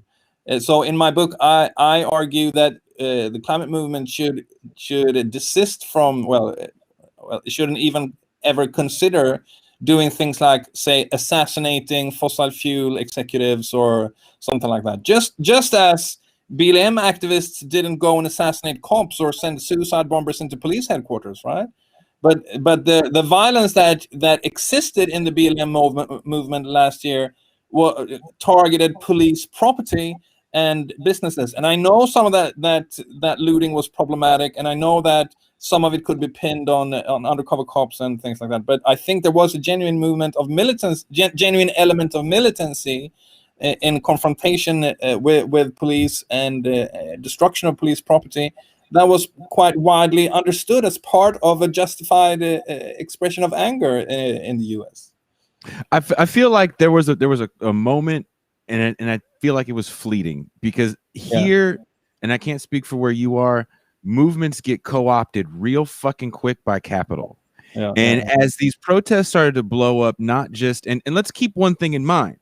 George Floyd gets killed by police on camera. It's not like he was the first person in Minneapolis to catch an ass whooping or a bullet by police in the last few years. Philando Castile gets killed on Facebook Live by the police for saying, "Hey man, not only do I have a gun, but I have a permit for said gun. Let me get you said permit like I'm trained to do." And then a cop puts a bunch of hot ones in you. So the city blew up, of course, as most cities do, but the world didn't blow up. And there was a lot of, I think the lockdown had a lot to do with it. I think Trump rhetoric had a lot to do with it, hearing it ad nauseum about who the bad guy is. And the world kind of blew up for a minute. And for a minute, there was a feeling of like, wow, we've never seen this before, where across the country, there's massive movements to say no more and to really have a change in the way we view policing. And that got co-opted so quickly into, in this time of crisis, Netflix is showing Negro movies. In this time of crisis, Ford Automotive wants you to know we have black people in commercials. Sure. Pascal, I know you got a few words to say on this. No, absolutely. I mean, the notion of capital co-opting, neutralizing, demobilizing radical political activity, particularly black radical political activity, goes back to Black Power, the Ford Foundation, goes to the Civil Rights Movement, goes back to the philanthropies in the early 20th century with the NAACP. Capital is always going to try to neutralize anti-status quo political activity. But the question is that are the radical foundations and ideological foundations strong enough to confront that? And the question needs to be asked is that, are we looking for reform, or are we looking for revolution, or are we going to be satisfied with reform if we consider ourselves to be quote unquote revolutionary, or is reform simply the goal? Let me just say that you see the exact same co-optation with the climate movement in Europe, with someone like Greta Thunberg being, every bourgeois politician wanting to take a selfie together with her and trying to just stand at her side when in fact they're just presiding over ever more fossil fuel production. So just as we will have to struggle with repression, we'll have to struggle with forms of co-optation and integration into the ruling order. Which is what consistently happens to the left regularly in these large capitalist countries. Sure. Especially when you have no real left. Yeah. And I like this is what I want, you know. This, like, we're the only ones that are going to do it, right? We're the only ones going to talk about it. How do we actually get there, though, right? And this is where, how do we focus a message that speaks to all, but has a unity in the goal? Because we can talking what we're against. Everyone can watch someone get murdered on TV and say that's bad. It's real easy. We're never going to fix any of these problems unless we can quickly, succinctly explain to our comrades in whatever, you know, form that they come in, understanding that this is a collective effort, that it's literally just necessary, or else, hey, Zoomers, grandkids, you don't get them. We got to speak to everyone to the unified goal, or we lose. So how does that happen? What was so interesting, and I know you probably didn't see this, Andres. So right before the George Floyd stuff happens, we have some mothers in Oakland, California, that had commandeered a house that was owned by a private corporation, not too far from actually where I was living in West Oakland. And there's a thing going on right now in this country where standing capital is literally buying tracts of homes at one time. So developers are building the homes, and instead of selling the homes individually, this just happened in Texas, they literally sold the whole tract to venture capital. Venture capital actually got quite a bit of money when our first bailout package happened, and now they're buying up music venues with this money, and that's a whole other conversation I'm going to have on another day. But there was a moment when we saw these moms take this house over, and the police come in tanks with their fucking AR-15s and their armor, and you just see a handful of moms and their children, small children, looking at these weapons, and the press finally got to it. Mainstream media finally got to it. It was so bad because the city of Oakland was like, look, we'll buy the house from you and let these chicks live in it. And they're like, no, we'll let them stay there for a few months. So because of all the bad press, because you got the fucking police in there with armored vehicles for a handful of unarmed women with their children, they ended up selling the house to the city with land trust. And there was a moment where people seemed galvanized on that issue because of the imagery you saw, much like the 60s and dogs and water hoses. It was very similar. And it's almost like that shit flips on a dime, because then you fast forward towards the end of the year, an extremely similar thing happens where in Southern California, the Caltrans, which is the transit system throughout California, had purchased several houses through eminent domain 30, 40 years ago. They were going to build a highway extension, never fucking built it. So you got all these empty houses that they were for a while letting people stay in. It's cold. Motherfuckers ain't got no place to go. It's a pandemic. You can't even wash your ass in the gym because the gyms are closed. The public bathrooms are closed. This is a problem. So some moms took over some empty property. And again, you get the police, the sheriff department, and I believe the Caltrans police department to evict on Thanksgiving a bunch of moms. And it's almost like Caltrans knew the playbook, and it doesn't get the national attention that these four moms in West Oakland got, where CNN is doing coverage and Fox News has to do coverage. And I only knew about it through people that were literally involved in the movement of trying to keep these people in these homes, because of the work that I do with Unhoused, and I know some activists out there in Southern California. So it's interesting to me that the media sphere is so strong, even on this left tube shit, bread tube, whatever the fuck motherfuckers call it, that something like that really could galvanize people behind real movements. No one wants to talk about because it's not as hot of a topic. You're not going to get as many people watching than if we talk about snuff films of black kids in the street. Nobody wants to cover India. You might get a show, you might get a segment, but you got farmers. Before those farmers went on strike, what were they doing in India? Andres, you know, they were fucking killing themselves by the thousands. Who wants to talk about that? I feel like sometimes we're the only people that talk about Haiti. Those aren't our popular shows. They're not. We talked about Haiti and we talked about I don't know how many people are going to watch this show. I hope a lot, because this is an important topic. But if I wanted to talk about fuck the police, oh man, everybody's watching. I'm getting super chats left and right. If I want to talk about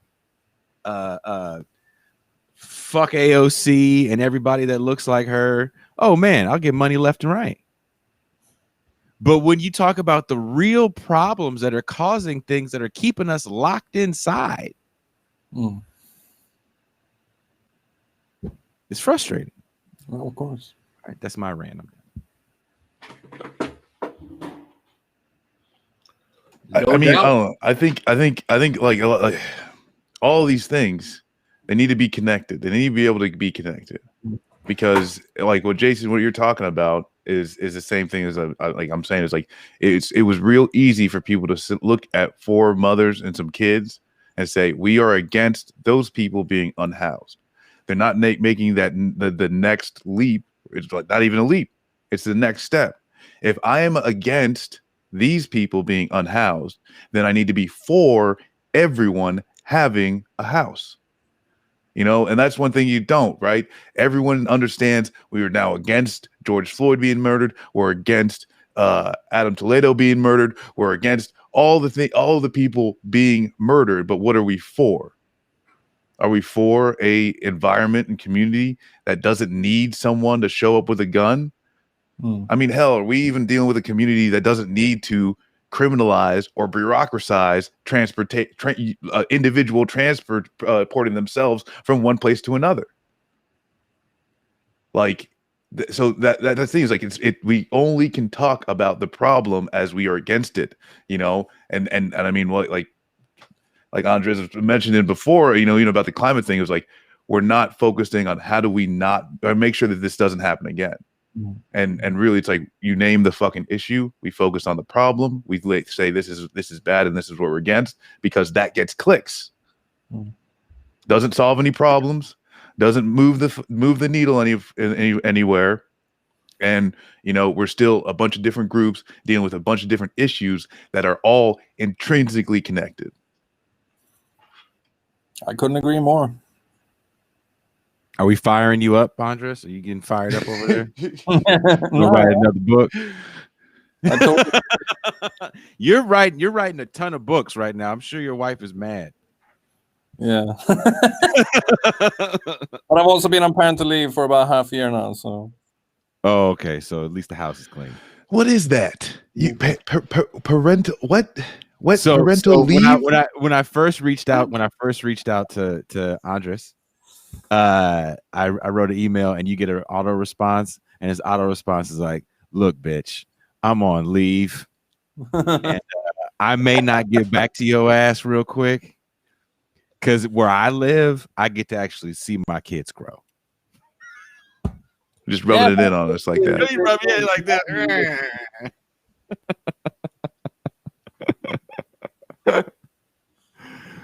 Pascal. No, man, that's Swedish social democracy, man. The Sanders people love that stuff, man. Yeah, not good enough.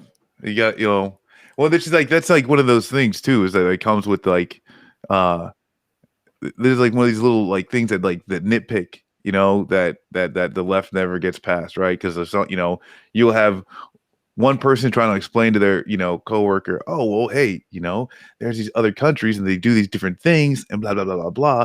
And then you got like the leftist chain smoking cigarettes. Like, that's not socialism. Those are just people who are still taking off of people from the global south. You know what I'm saying? They're just like, all right, man, you're not wrong, but like, how do we make this thing, you know, you get to an equitable for everyone type of thing, you know, because like, yeah, shitting on people in Sweden that ain't it either. Well, I mean, fuck, man. There's power in a hashtag, dude, and you fucking make a hashtag that sticks. If your ass trend, let's just be honest, everybody. There's one of us that doesn't have a social media presence, and that's the only motherfucker out of three of us that's writing a book every 5 months. I mean, yeah, but how many likes and retweets does he got? Sounds like zero. You got any viral? I got thousands and thousands of sales over my book. How many likes and retweets? How many? I got 10K on some of these things, man. How's your meme game? How's your meme? How many memes do you make a day? I will not eat breakfast to make a good meme. Comrade Malm, I want to ask you a question. What are your thoughts on the Bernie Sanders phenomenon, his coterie, and his various acolytes in terms of that development? Do you see it as a good political development in terms of left politics? Do you see it as the capitalist hierarchy just kind of coalescing and co-opting left rhetoric to maintain status quo neoliberalism? Do you think we're shifting neoliberalism? Hey, the deep state got you, Pascal. You need to ask that again. The deep state got you, Pascal. You got to ask again. So, what are your thoughts on the Bernie Sanders phenomenon and the argument some make that we're shifting away from neoliberalism in the age of Biden? What are your thoughts on Sanders and his coterie overall?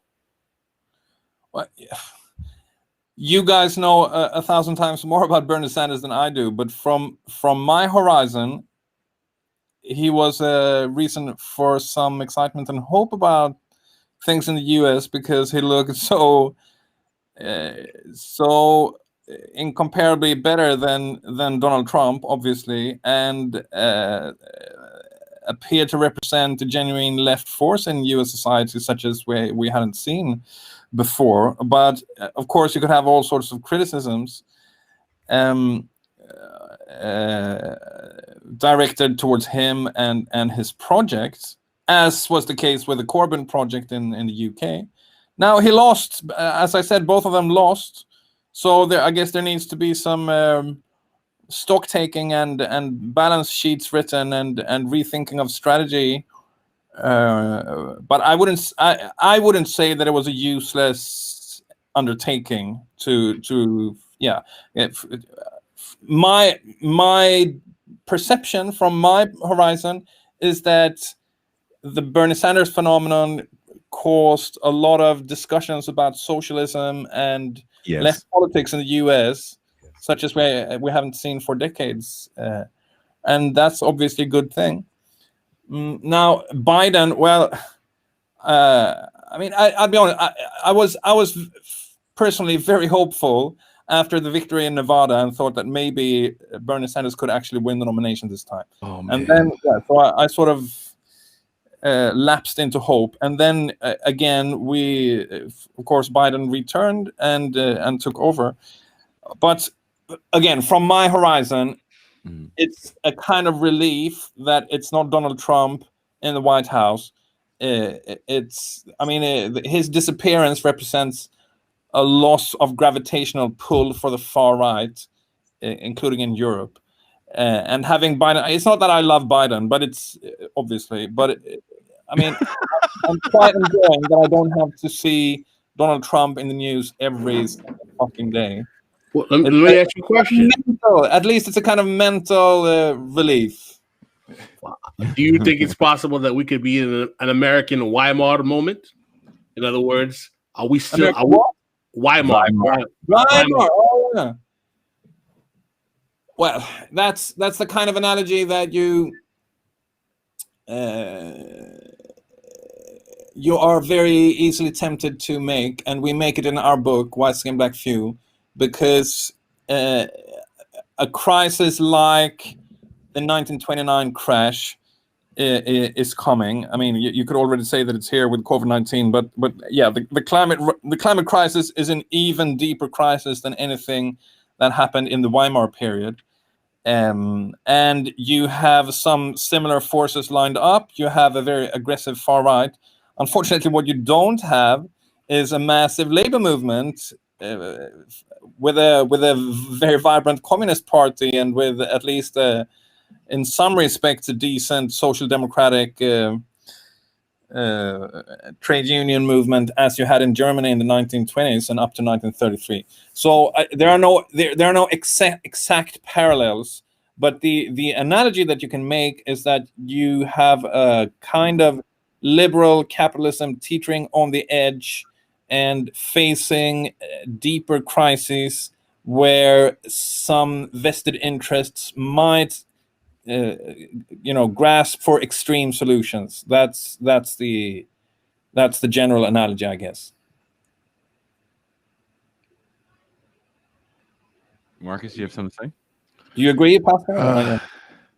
I mean, I frankly, I don't think that we've escaped the dialectic between neoliberalism and reactionary nationalism. Yeah, exactly. Wow. You want to expand on that a little bit? What I'm saying is that the rise of Trump, Bolsonaro, UKIP, Marine Le Pen, all of this constellation in the wake of the austerity after 2008 created a global right-wing nationalist movement in combination in dialectical opposition to global neoliberalism that had been the 40-year consensus. So I think we're still stuck in that dialectic. Yeah. Absolutely. Did you want to add to that, Andres? No. I mean, you're absolutely right, Pascal. And right now we're in this moment where this dialectic seems to have slowed down a bit, but I'm sure you'll see more signs of resurgence of the far right. So France is a case where you have presidential elections later this year, and as you know, Le Pen is again soaring, and we'll see how that. Not to be the Debbie Downer, but I make the argument all the time on the show that the radical energy is with the far right, not the left. I mean, we don't have a new Communist Manifesto coming out of the Progressive Caucus like the America First, has their own little thing that, like you're 100% right. They're a little bit more about direct action, wouldn't you agree? Like when we talk about Andres writes. I mean, I would say trying to kidnap a governor of a state. That is direct action. Direct action, and this is me talking shit. Probably feels like I can only tell you this because this is what I know. I remember one year living in the studio, and I think I've said this to you before, Marcus. It was a Thanksgiving or Christmas. I can't remember which holiday it was, but this rich dude had came in and brought, and well, not anymore. I used to live by this huge homeless encampment, Andres, huge, few hundred people. This rich dude had brought in a bunch of portable showers and these big fucking lights, right? Everybody lives in the hood. It's dark where you live, right? And he lit it up, and then they brought in armed security because no one was allowed to take a shower until the press got there. Like that was I actually saw it. And the homeless people were so pissed off that they just said, fuck it. And most of them, not all of them, but most of them left. They didn't want to be there for this thing. The guy fenced everything off, and he brought in all these news crews and shit. And they were like, fuck this guy. We don't want to fucking sit here and be part of his glad handing. And that's that. The right is into direct action. I don't agree with the direct action, but they're into direct action. And this can't be direct action on the left, where it's like you're constantly doing shit for the selfie moment, for the Instagram moment. And that definitely happened on the 6th with those riots, right? There was definitely people there like, get this Instagram shot, right? That's a real thing that happens. But and I don't think they had a plan, because once they got in, what did they do? Oh shit, let's take shit on the walls. This shit, literally. But I agree begrudgingly with Pascal that it feels like a lot of the energy for that shit is on the right. Well, and I mean, because I'm saying it again. I'm gonna beat my drum one more time. The right actually has a goal. They know what they want to move towards. They're not like, they're like, yeah, we hate seeing all these minorities around us. And so our goal is the white ethno state. And they move towards it, not necessarily in lockstep, but at the very least, like, they are just more moving in direction, you know, of direct action, saying like, this is what we want. We know what we want. Now we time to start doing it. The left, we only know what we don't want. We have not congealed around the goal yet.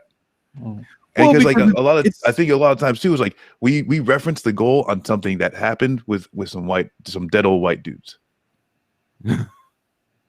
and not paying attention to what they say, because that's one of the things too, is that like not being able to explain how communism, socialism, how these things apply to your life now, i.e. it may involve some fucking broadband and some high-tech shit, explaining it how do people live right now with it. You know, what is the actual goal? What's the like society that we're moving towards going to look like? You know, because if you could just say, listen, I'm against cops murdering fools, like, it's real easy. I think one of the mistakes the left disorganized. I think one of the mistakes the left makes is assuming that there is a left. We have leftists. There is no left in America. Just different groups focusing on their one viewpoint. I mean, you know, back to the whole like climate thing and how it just doesn't get coverage here. You know, we have one of the biggest lawsuit settlements in the history where what are they called? Monsanto or Bayer had to pay out all that money because that cat, actually not too far from me, maybe about 30 miles up the road from me. I don't know if he finally has passed away, but he had gotten a horrible cancer from years of using Roundup. And it was known that Roundup was cancerous. Yeah. I mean, Monsanto, they made Agent Orange. You know, Monsanto, Bayer made the cyclone with the poison in the gas for the gas chambers. Yeah. I mean, that's how they get started. And heroin too. But to be fair, I can't be totally fatalistic, because I'm old enough to remember where you wouldn't even hear socialism, Marxism, leftism in American political discourse. The Overton window has shifted. It just needs to be more organized and structured. Yeah, I agree with that. No, that's fair. That's fair. Do you have time, Andres, or do you have to go? I have some reproductive duties I should attend to fairly soon. Well, you've been with us for a couple hours there. I appreciate it, man. Time flew by. I looked up, I was like, oh shit. I know this man's kids are going to be running in a little bit. Well, thank you. When is your book coming out? This new one, White Skin Black Fuel, is formally out in mid-May, so about a month from now. But it's Verso? Verso, yeah. Send me your postal addresses and I'll make sure you get copies. Oh, we will do that. Oh man. So Marcus, just email it to me and I'll send him an email. Cool. Same thing with you, Pascal. I'll send him an email. Sure. Thank you once again, comrade. Thank you, comrades. Thank you so much. It's a real Great pleasure. conversation.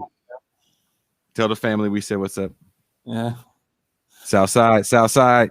Yeah. Enjoy that leave. Peace. And that was Andres Malm coming all the way from Southside, Sweden.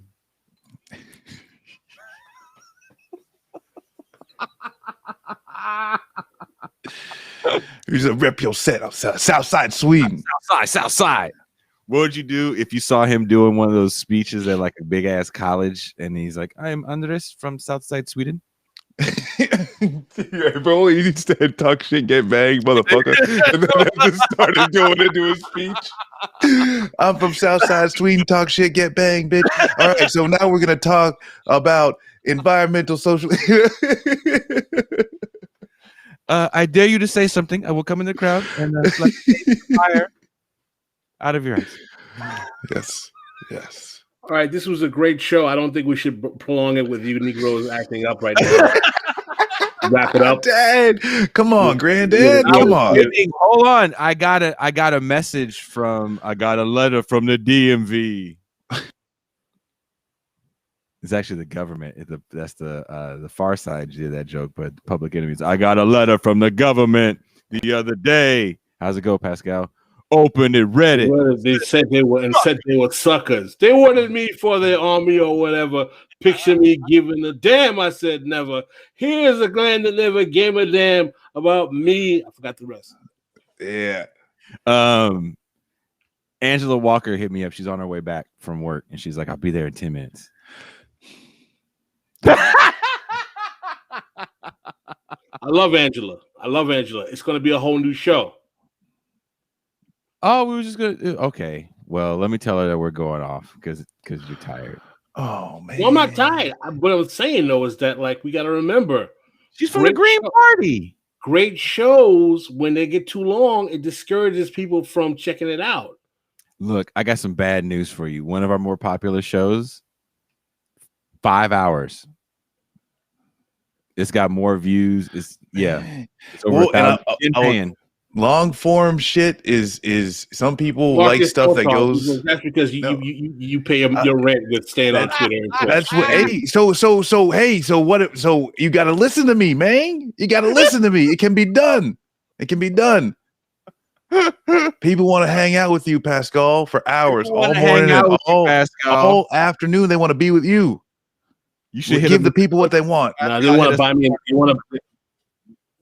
want to buy me an Ethernet cable because they say my Wi-Fi sucks. Hey, let the people help you out. These cats have no chill for the fucking internet. Because you know what happens?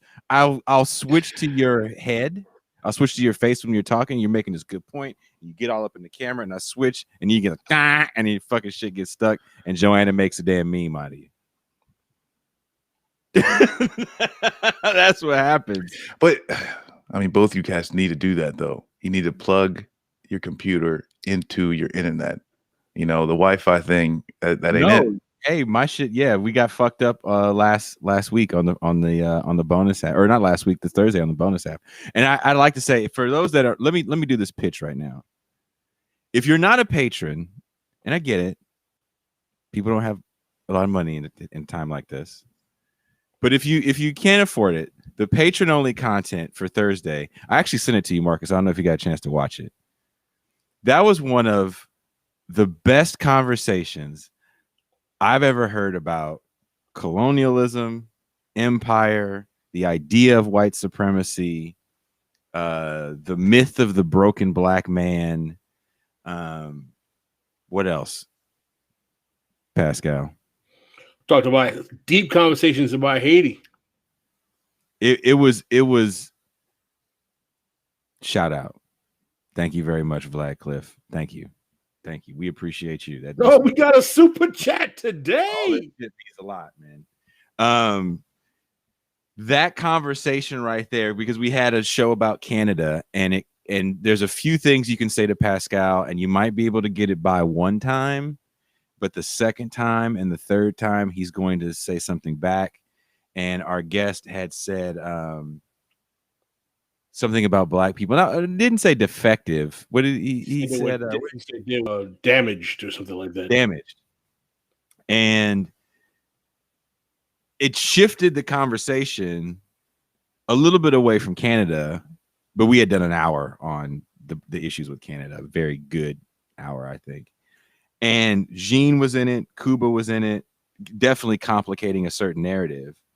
And there wasn't an angry back and forth. It was definitely a level-headed conversation. Broken. But it was Jean was right. He said black people were broken. Yeah. fuck, dude. Marcus, that conversation, seriously, I haven't seen anybody have it because it's always like either like the white man, and these cats brought it back to like founding religions and the history of slaves and really mind-blowing conversation. So if you are a patron and you watch that show, you know what the hell I'm talking about. If you are a patron, you haven't watched it yet, it's definitely up. I think the title of it is like I'm sorry, because there was a crash at one point. But amazing. And Pascal does not believe black people are either broken or damaged. No, he does not. And that's what kind of pushed the conversation. Because, often we hear the term white supremacy, and we'll let people say it a few times. And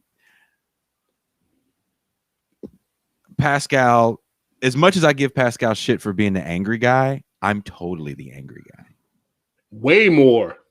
Totally the angry guy. Marcus can attest to this. I don't get yelled at again, so I'm not saying nothing. I apologize for that. Yeah. We good. And that time on this show, I was angry at that cat. I was listening to him talk that bullshit, and I didn't want to hear it anymore. And one thing I'll say about Pascal, he's way more eloquent than I am, even, if he's not angry. But even as him being angry, he is not as furious, I would say.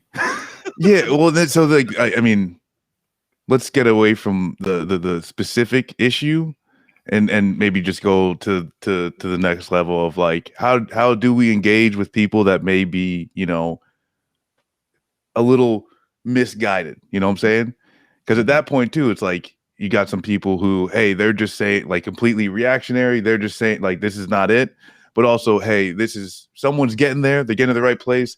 How do we, foster that growth? How do we educate people? Because like that's the thing. Is like me being around y'all. Like I'm here to learn. You know what I'm saying? Like it's just an extra icing on the cake that I get to throw out my 2 cents every once in a while. But like at the end of the day, yeah, tell me I'm stupid. I fucked up. I said something dumb. I'm gonna learn. I understand though that because I spent 6 years of my life of people telling me I'm a piece of shit and I'm worthless Marine, I can handle criticism, but that ain't everybody. So like, yeah, when we talk about building the left and all that type of shit, and like, you have to have a certain level of like honesty about yourself. And I think I said this on the show when me and you were having a back and forth in the back and forth, we're also laughing too. But I got too much I ain't no punk in me sometimes that can be problematic, and a lot of people do. Yeah, I don't say let's take it to the streets as quickly as Jason does. Jason's like, I'll come to your house and bust your ass.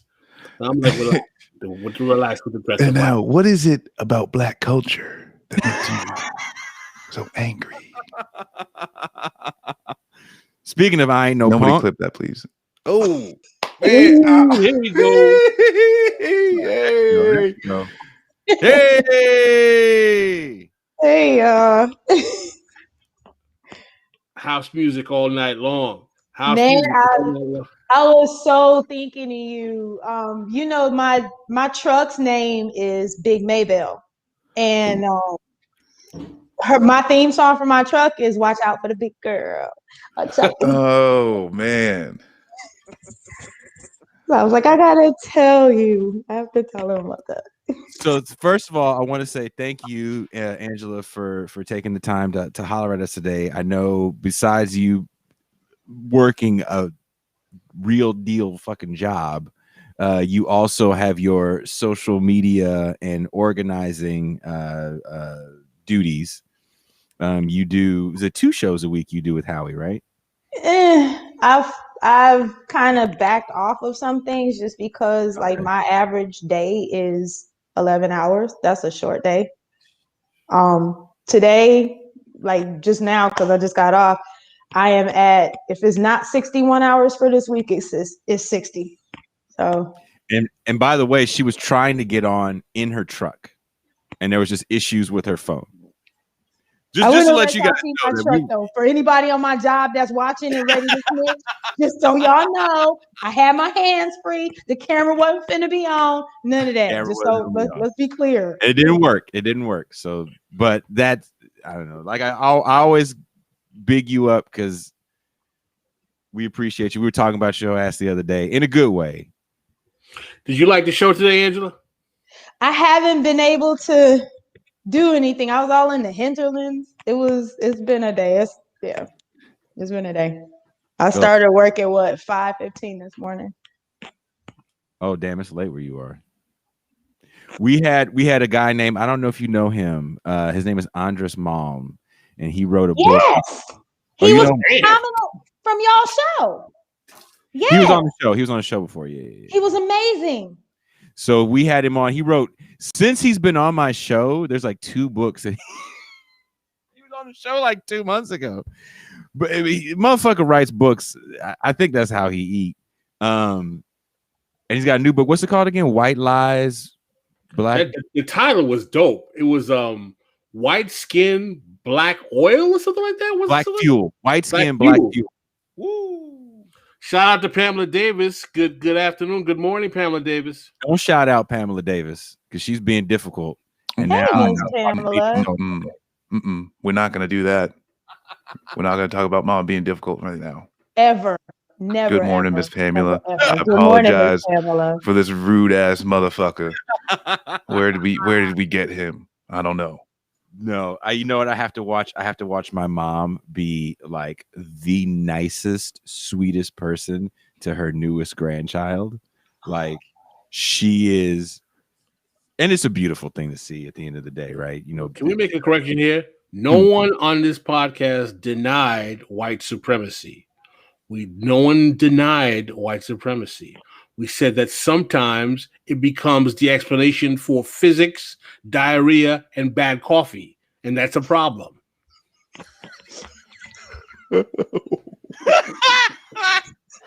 You've never had stale coffee and blame white people for it? Sometimes if the weather's bad, I call Doug Lane and yell at him for no reason.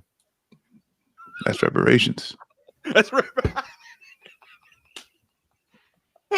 That's wild. I tried to send it to you, Angela. I don't know if you saw it. The extra footage that we had of the conversation. It was Pascal, Kuba, Jean Bajlan, and our guest. I can't say his name in French. Pascal said it so beautifully. No, I haven't had the chance to see it. But it was wow. I'll finally be able to sit down. It was one of the best conversations you'll kind of hear around just the idea of white supremacy from a historical standpoint. Like Cat's breaking down the history of different slave trades. It was deep. No, I'm looking forward to it. Looking forward to logging in for it. Because like we've had some good content lately, Angela. We've had some good content. Y'all's content is consistently amazing. Like I was like going back and binging y'all because I was running like endless loads of dirt the other day, and the call y'all put out, and I forget which episode it was, but I mean you went in, Pascal. Like you went in, like completely in. Like I ain't got time for this bullshit. Like this is what this is. Like I was like okay, and at the end of it, y'all were like, you know, if there are sisters that have good politics, and you know, we've been reaching out to sisters, and I was like, oh, I didn't know that. So yeah, that's what made me. I was like, let me message Jason to let him know. Like, but no, you y'all messaged me. You don't understand. We was talking about your black ass when you messaged me. What I do now? No, about you coming on the show. I we were stay like, doing shit. No, it was like, no, we were talking about you. Like, we need to see if we can get Angela on more. I was like, I don't know. You literally messaged me when we were having that conversation. Because of y'all podcast. Because like Pascal at the end was like, look, sisters, if y'all are out there, you got good politics, you know, down, you know, running it down, and reach out.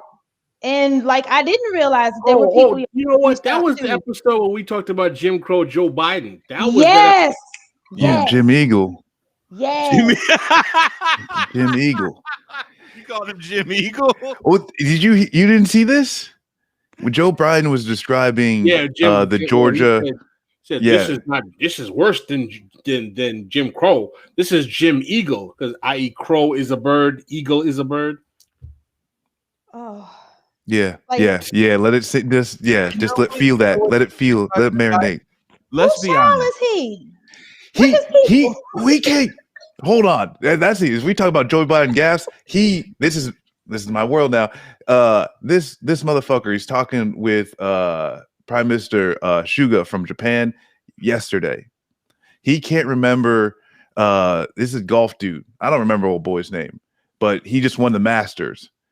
Joe Biden says, "Hey, yeah, you got this Japanese boy coming over here and winning the Masters." Oh, sweet Jesus! Remember when George Bush was a senior, threw up on was it the president of Japan or the emperor? What do they call? Well, they have an emperor. They also have a prime minister. It's like a figure. They got a figure. Okay, so they do. Yeah. I think he threw up on one of them. Pascal, I know you remember that. I missed that one. You don't remember that? The only Bush one I like is when the Iraqi guy threw his shoe at George Bush. Yeah. Although, I mean, like that's things like. So there was at one point I seen Joe Bush speak, and I was like, I could get him. But did nobody grab Joe Biden and be like, "Yo, we don't.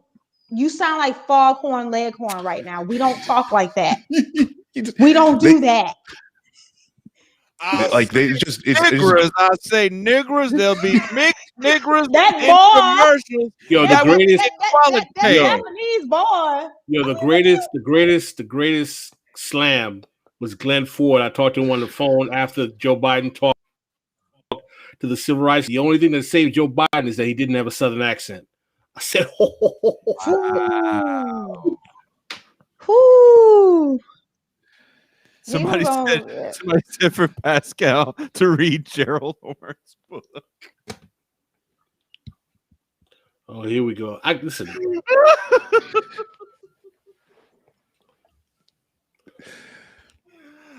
Is Gerald Horne going to tell me? Is Gerald Horne going to tell me that when I fry my eggs and burn them, it's because of white supremacy? Is he going to tell me that in that book? I wouldn't think he would do that, but I think at this point people are projecting that he would do that, unless he's a whole new Gerald Horne. No one here denied white supremacy. I just don't think that bad gas and farts are caused by white supremacy. You see, the white man through their diet and the illegal swine has tricked your bowel movements into being unnecessarily gaseous and foul-smelling, brother.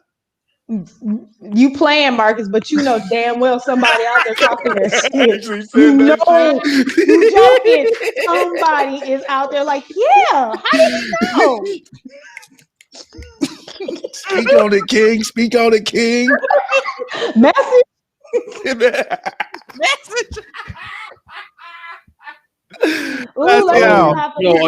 Yo, do y'all remember Oswald Bates from In Living Color? Yes. Oswald Bates. That was Damon Wayans' character.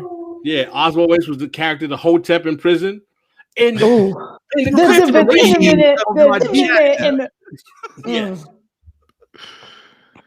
man, I'm gonna walk off a white ass cliff. Oh my god.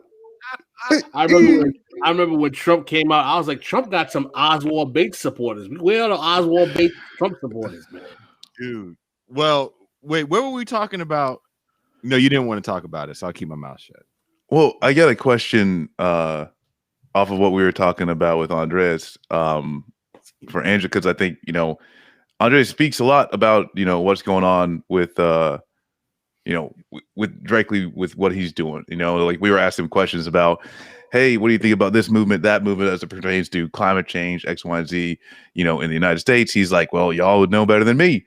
But now we got Angela on, VP for the Greens for this last run. And there's a lot of things we were talking about was like, how do people organize and how do people actually tie in other issues into the climate change battle? because that's kind of comes as this existential crisis type thing, where whether you're talking about social justice issues, you know, labor issues, housing issues, healthcare issues, whatever, they all fall under this umbrella of battling climate change, because like if we don't have people on the earth, we can't fix these problems. So yeah, I guess can you speak to like the efforts as the Greens is like a kind of a whole, like that's the point, right? Yeah, kind of like speak to that. Yeah, I mean, when you talk about this idea of a Green New Deal, that was ours. That came from the Green Party. It came from Howie Hawkins. And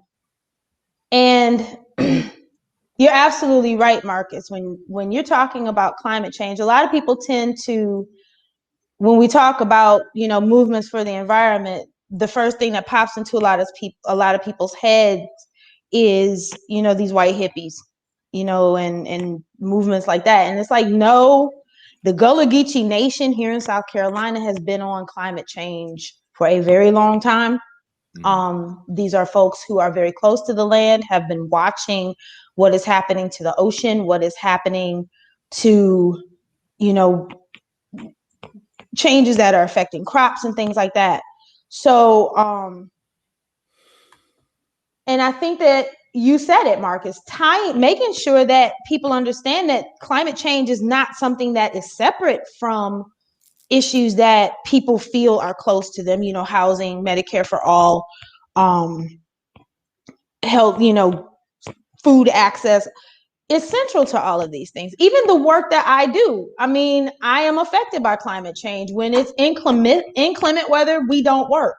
Mm-hmm. And, you know, what we do is very, you know, earth-based. So, you know, that's how these folks make their money is dirt and things like that. So, I mean, everything, I think one of the things we have to first do as a people is understand that we are not separate from our environment. This is not some concept over there that humans are separate from. We are interconnected with everything that happens with this planet. And, you know, for me, when I'm talking to people about organizing around issues around climate change, it's like, what do you care about? And here's how it ties into this. One of the dopest things that I've heard recently, I stand y'all. And also, you know, I want to shout out the podcast Inner Ho Uprising. They did a deep dive into how climate change affects reproductive rights and reproductive justice. Interesting. Absolutely. And I'll send you the link via Messenger if y'all want it. But it is absolutely amazing. And do you know them? in, I'm a fan of theirs too. I haven't been, you know, they didn't. Okay. No. I'll reach out to them. That's an interesting. That whole thing sounds very interesting. I was saying this earlier on. You weren't here. I hate the way that any kind of climate activism is viewed as, even in the fucking little clip thing I showed from Telesur, they show some hippie looking white people with fucking dreadlocks and hemp pants that just want to smoke pot and not do shit all day. And that's kind of how climate activism to me is still viewed. See, we pick up the trash off the beach, man, and we turn them into these bracelets, the beads. And climate change is so much deeper and so much darker. You know, Black people have been doing this for a very long time. And I mean, I brought this up, you know, when you talk about the like Lake Chad and the region around that in Africa, they like millions of refugees have had to come out of that area. Something like DOD, one of the largest contributors to climate change, and also just and separately the refugee crisis. But then, you know, when you talk about the forever wars, 35 million people displaced. But like that's nothing. That's nothing. Something that Andres was saying earlier is like 40% of the Earth is going to be in the area or like heated up. You know, like where they're saying, someone help me out. Basically, the center of the globe, the tropic areas, like it's going to be uninhabitable. 40% of the people that live, like of the Earth's population, live there now. What's going to happen? You know, people got to move. So yeah, like this is not just a, hey, this is something we got to deal with right now. There's these just huge monumental issues that are on our doorstep that we're not preparing for by any means.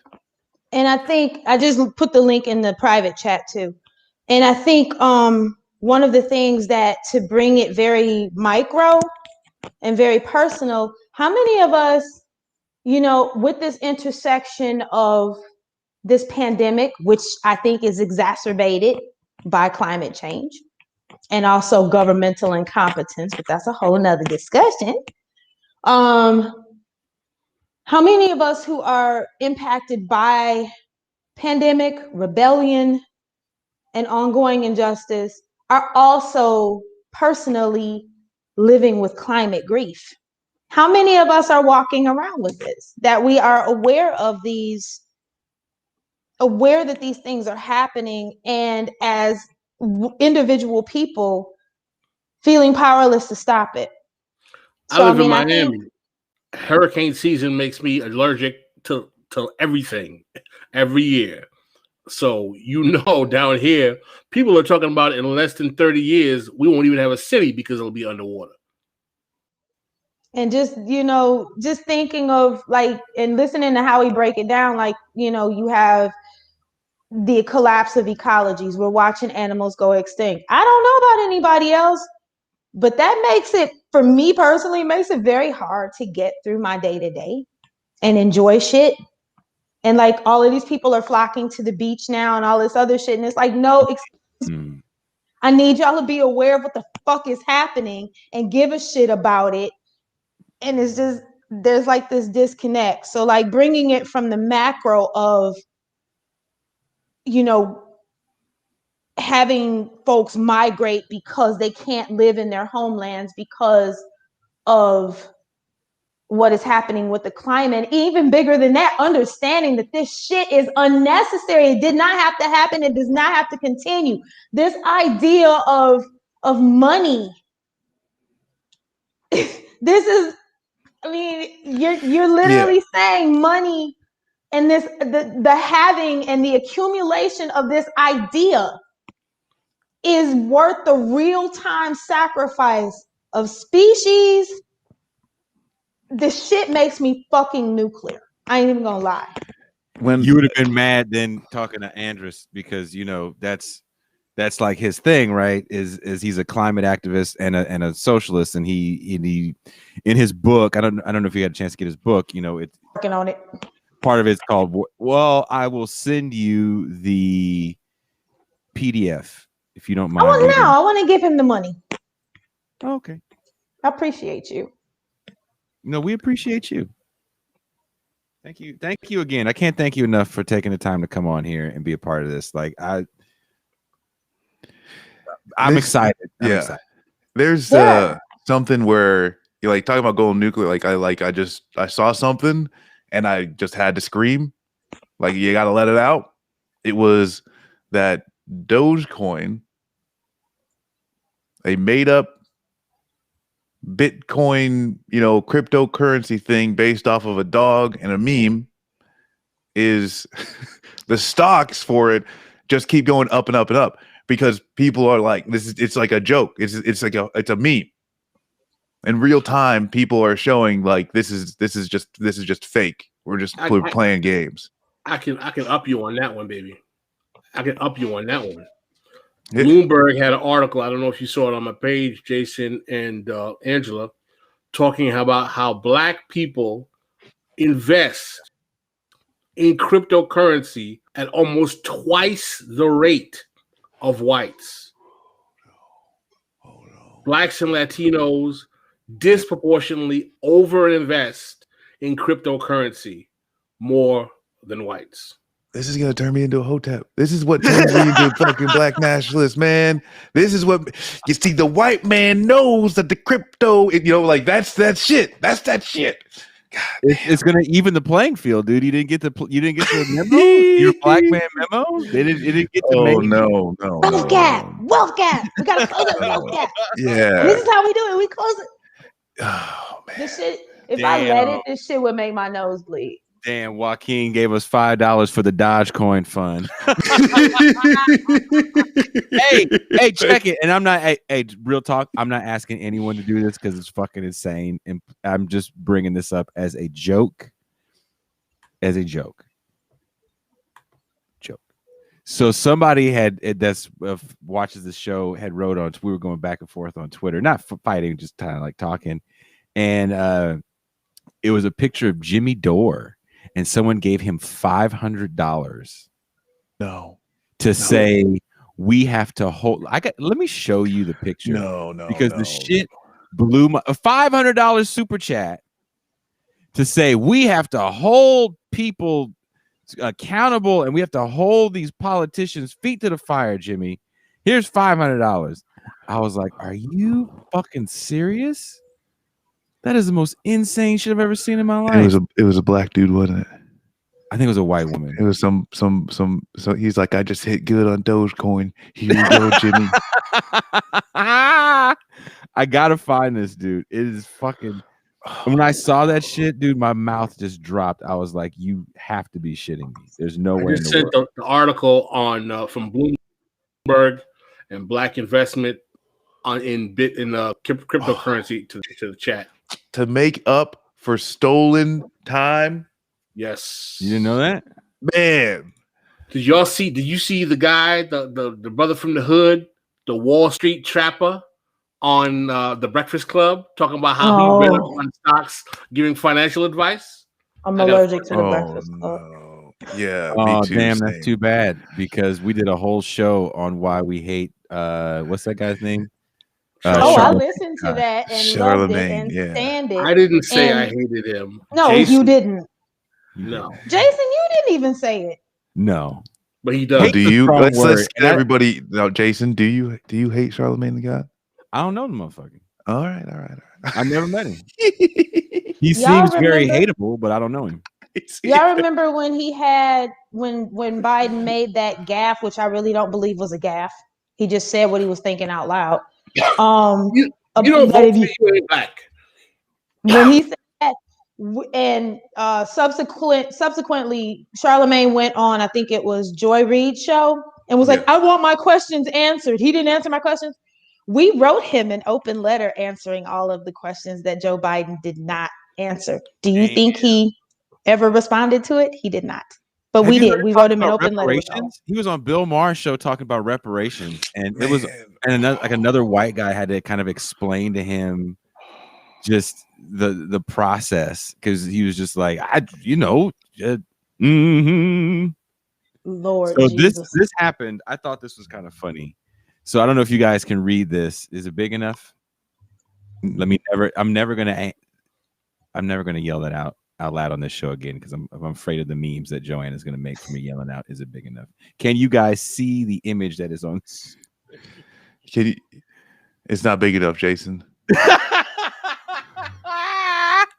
Hey Jimmy, please hold Crystal's feet to the fire for us if they continue to host "quote unquote" friend of show Ryan Grimm on Rising. I'd like to think their show could have had at least some integrity to it. It's long overdue for him to be deplatformed from the Hill. Obviously, she paid $500 US to say that silly shit. I wish I was lying. $500 to say that silly shit to Jimmy Dore. She could say that shit to me for $500. No, this that thing too is like that's your king. This is making me learn two things. I would probably say a lot of silly ass shit for $500, and like just some people need to be robbed. Ouch. I mean, I looked at it when the kid posted it, and I was laughing. And the kid that posted it was kind of more laughing about the woman's comment. He didn't even see the amount, and because we went back and forth, and he goes, "Holy shit, that woman paid $500 to say that shit, to hopefully have him read it on air, right? You know that's why you're doing that shit. You want to have him read this silly stuff to say that Crystal Ball needs to tell Ryan Grimm." that he's a bad person because why? Man, people act like crystal ball doesn't work for a damn billionaire. You know, and I'm not, this is nothing against her. Nothing, you know, but like she works for The Hill.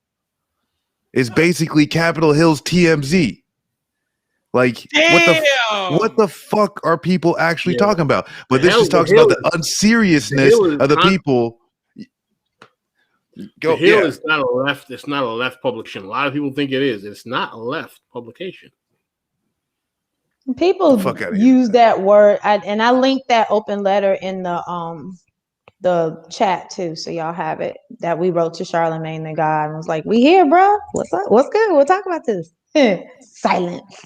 But people are always like throwing around the left, and it's like I think one of the big challenges we as actual leftists in this country have is to like clarify for people. These people are not left. Y'all are using this word like you know what it means, but you really don't know who you're talking about when you're talking about left. Y'all don't know who you're talking about. And no, I agree wholeheartedly. And to what I thought was like funny about the whole shit, and while I was going back and forth with the kid, I'm like, first, like Pascal says, who the fuck is Crystal Ball anyway to be like mad about? So you got her co-host Sagar talking about, and this just in from the Daily Caller, China did Chinese shit. Sagar would do a 10-minute on the moral failings of smoking marijuana. Like, get the fuck out of here. I'm not taking anybody serious who's gonna sit next to this fool. You know? Like, and also China too, it's like, did some Chinese shit today. Yeah. That I just don't approve of. I'm Sagar and Jetty. A brown guy saying white guy shit. Oh man. Which they did that. Apparently the author of the American First Manifesto, they like literally was like, oh hey, it's this dude, I remember his name. He's a proud Asian American who supports and believes in the Anglo-Saxon heritage that has, you know, created the freedoms in America. And it's just these people, man. These people. It's the kind of nonsense you hear from Boyce Watkins and Tariq Nasheed. What, Sagar? So, damn, Joanna said this. Look at that. That's fucked up. She fucked up his whole life. Wait, I'm sorry. Wrong quote. Sagar wants to be Dinesh D'Souza. With better teeth. Damn.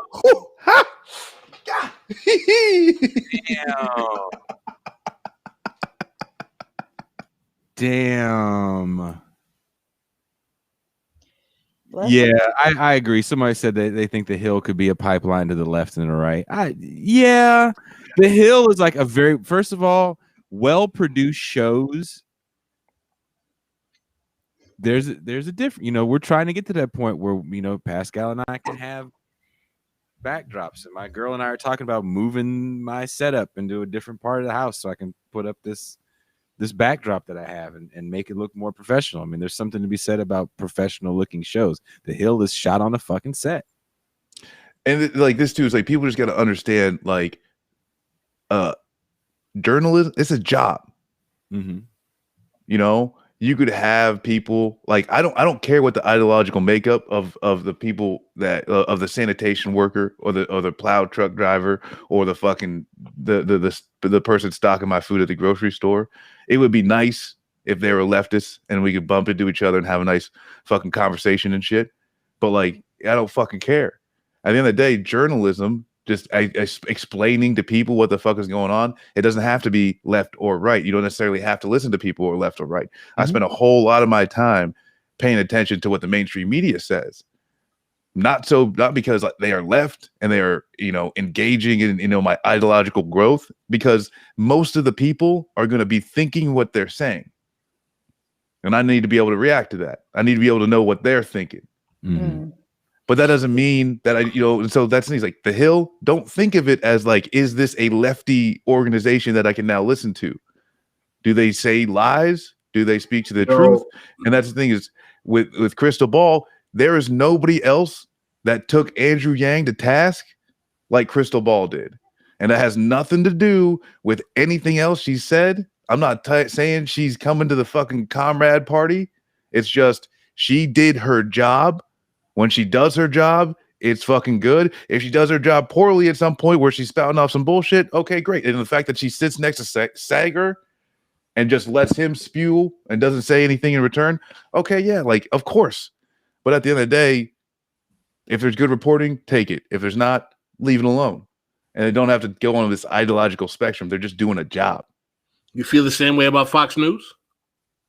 Well, that's the thing is that's where you get into, hey, what are they doing? They consistently lie. They consistently change the narrative. You could say the owners have goals in mind based off of the other organizations and the only ideological things that they talk about, and all those things. So I'd say there's a difference, right? Like that's the reason why I was talking like the Hill is the Hill is like the TMZ of DC is because like the Hill literally just focuses on clicks. They have standards, but they're going to go with the sensational stories every time. The thing that warmed them to my heart, whatever they are or not, I'm not intimately familiar with that platform, but they were decent to Howie and not snarky, not ugly. They gave him, if I recall correctly, Howie Hawkins was on Rising, and he got a fair interview, where people weren't talking smack to him. They didn't come at him, talking down to him. People were respectful, and that's not the case with a lot of the media that we got during the campaign. So, if for me, if for nothing else, I appreciate them for that, at least giving him an opportunity and being objective. They platform a lot of leftists. I didn't say they were bad. I didn't say don't watch it. A lot of leftists go to the Hill a lot, particularly their YouTube page. It's just saying platform. If the Hill had us on, if not as a show, but if they had us on as a guest, I'd go on there. Oh yeah, I'd go there. I mean, I don't know how long the show would last. I'm sorry, what was that, Sagar? How? I don't know. There is a show that we've been talking about. I'm not going to mention it, but I'll mention it to you guys in the chat. But there's some good news about us possibly getting on something. So I'm excited about that. I'm excited. Y'all deserve people to know and hear about you. I mean, I share y'all stuff all the time when I can venture onto social media without it scalding me, which is very rare. So next Saturday we have Norman Finkelstein. Don't forget. Can you take some time for that one? If y'all want me to be on and they don't have me out in the salt mine, I'm not gonna ever. Y'all need to understand. I'm not gonna ever just invite myself on. I'm gonna tell y'all that now. No. I'm letting you know the invitation is open, and we would love you to be the Saturday sauciness. Oh wow. That could be real. So next Saturday, this Saturday we had Andres Malm on for fucking 2 hours. I'm really shocked he gave us that much time. He's amazing. Remember, there's a huge time difference where he is, and he does take his time with his children very, very seriously. Mm-hmm. And he got back to me relatively quickly and was just kind of stoked to come on, which made me it felt good that, we had such a good time that he wanted to come back and talk to more Negroes. Pascal. So next week we're gonna have Norman Finkelstein on, who I had a conversation with, because he wants to know who the fuck he's talking to. He ain't gonna just jump on the show and not know who the fuck we are. So we talked for about an hour, and he's funny, but it's very dry, and he's older Pascal. I would call you that. Is he a Capricorn? I don't know. Because I know how to, that's what it sounds like.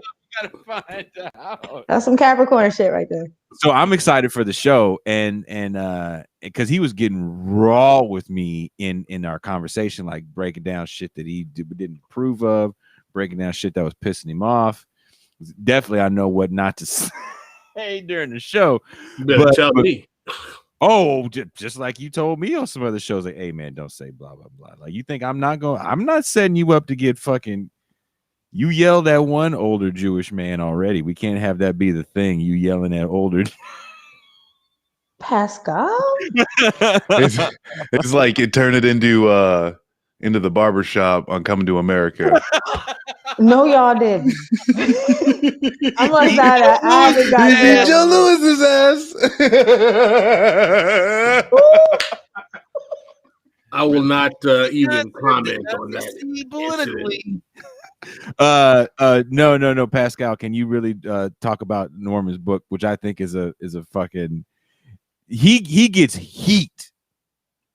Finkelstein gets mad heat, and at this point in his life, he gives no fucks about what you say on a real deal level of I give no fucks.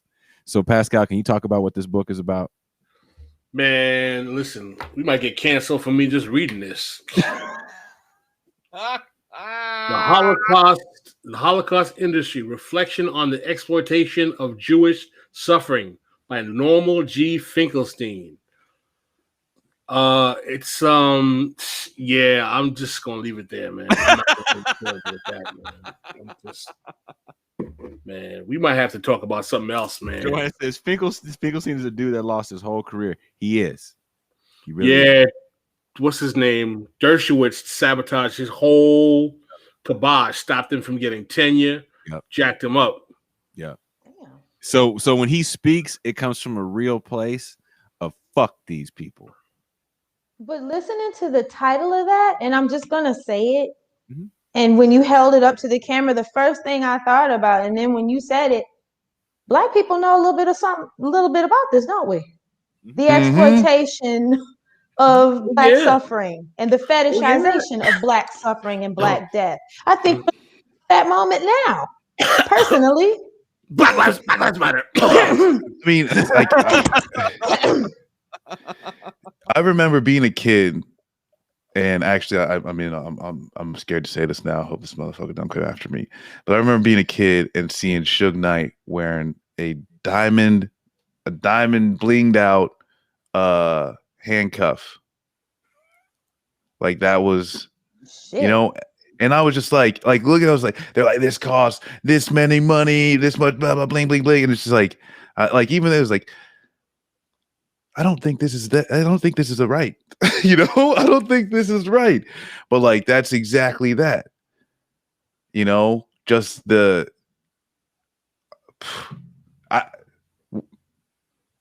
right? Like it like how do you do that? How do you do that? Were they full size? That's all I need to know. I got questions. Were they? Yes, one girl. It was one. They were just saying it was like broken off, you know, and like it was just like, how do you do that? Because there's a lot of symbolism. I'm like, are you trolling what passes for the criminal justice system? Like, you know, fuck y'all bitches out of, you know, this symbol of but either way, bondage. that exploitation of the pain, right? You know what I'm scared of, right? So not only do we have this we were talking about this earlier with Andres, we have this moment that I still think we're in a little bit from the summer. I don't think that whole feeling is totally gone, right? Hell no, it ain't gone. Because we have back-to-back police shootings, and then there's some new footage because I think a trial is going on right now where a young man, I can't remember what state it was in, maybe I think it was in Ohio, Marcus, where a young man was suffocated by police, and the doctor that's testifying for the Derek Chauvin events testified in this kid's defense. And suffocated, and it's body camera footage. You can see it, and the shit. And this sounds. I hate. It happened on his in front of his house. His mom had to sit there and watch. Police. Oh yeah. I think horrible thing to happen. And they were making up the reason why they pulled the kid over. They said he had kidnapped somebody, but he was riding in the car with his cousin. It was a whole just big mess, right? So we are in this interesting moment where people have had enough. But I feel like that frustration of real people that really are suffering, right? Like I said before, I get pulled over, it's all bad for me because of the situation I have with my car and all that other shit.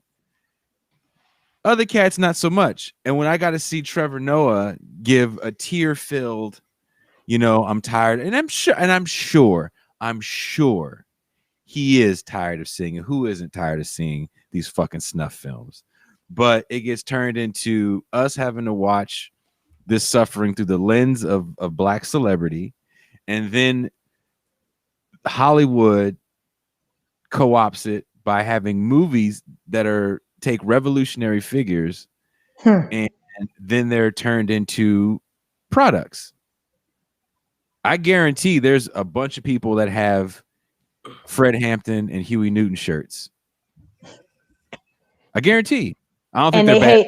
and they'll tell you they hate socialists if you ask them that they're. Yeah, sure. Like I don't fuck with them. Marxist. She was trained in Marxism. They got a gun. She's a trained Marxist. And that's like my fear of this really potentially pivotal moment, where there was a moment during the George Floyd protests where you saw people in Gaza, yes, with these posters like, I am George Floyd. Like that they're just like the Moms for Housing, right? We're having this moment that we're kind of understanding collectively that the system is collapsing. We are in the middle of a massive collapse. But where is that coalescing? Other than hashtags and the destruction of Dollar Generals. Yeah. I'm not against hashtags, and in certain instances, I'm not against the destruction of Dollar Generals.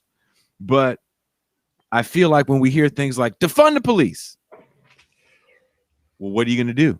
We're going to have healthcare workers. What does that look like? I'm asking that question seriously because I've told this story before. My listener base has grown since I've told it. I'll tell it again for the people that don't know. I worked in an emergency shelter here in California, and these emergency shelters literally, first of all, to be homeless, you have to answer a lot of questions. I think it's like over 100 questions to be homeless.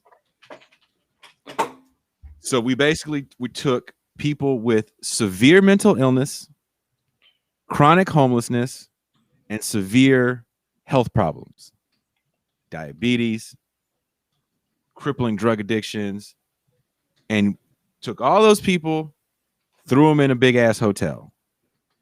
Just so you guys know, hotels are pretty much set up for privacy. So a lot of ass whoopings happened. Domestic violence happened. It's the hood in a nice hotel. It was a kind of a decent hotel. Anyway, there was a young lady who had severe bipolar problems, and also it was a wet shelter, so you can get dope. First of the month comes around, and she would kind of go off. One day, she went off pretty bad. She's a small little black girl, maybe weighed 100 pounds, but she was having a bad day, and she was off some lot of meth, and she had kicked somebody's dog. So I hear my name being screamed, Jason, this bitch done kicked my dog. You better get this bitch out of here before I fuck her up. I go running out, and she's just on one. I get her away from this woman. She's on one. She won't fucking stop trying to fight. She's trying to fight me. She's trying to fight whoever she see. She's telling me she got a knife. She gonna cut a bitch. I'm like, look, you can't be cutting bitches. You got to calm the fuck down. I can't have this. She doesn't give a fuck. Now, the director of this entire thing is there. And she says, guess what? She's got a hot team. That means that she has a team of mental health professionals that I can call that will come and talk her down this Friday, about 4:00. Call the number. Yeah, what's up? I got a woman here. She's trying to fuck everybody up. Can't have it. Can you guys send somebody? No. Whoa. It's 4:00 on a Friday, man. Mm-hmm. She had a weapon. I was like, yeah, call the police. Whoa. I said, what? I said, I don't want to call the police because it's a black chick that I got to tell them this got a knife. They go, look, man, we're not going to come down there if she's got a weapon. Oh, wow. I'm telling you people this, not to say don't defund the police, but you have to understand the situations that happen. So I'm not done with the story. I go back to the woman, find her in the facility, and I say, look, are you afraid to go back to your room? She starts crying. Oh. She does this. Are you afraid because your dude is whooping your ass? She goes, what do? The mental health professionals just told me they're not going to come because this broad may be armed. I don't want to call the police because all they're going to do is cuff her. I become a snitch, narc, whatever the fuck you want to call it, because I am that anyway. I am that anyway because I'm not one of them. But now it gets amplified. But I don't want her to go back to her room where she stays. And mind you, the dude brought her in. Can't kick him out. Can kick her out. Can't kick him out.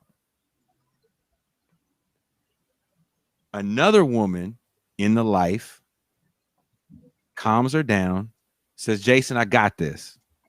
Walks her back to the room and says, I'll make sure that motherfucker don't touch you. You beat him up with that pussy. You don't fucking let him put his hands on you.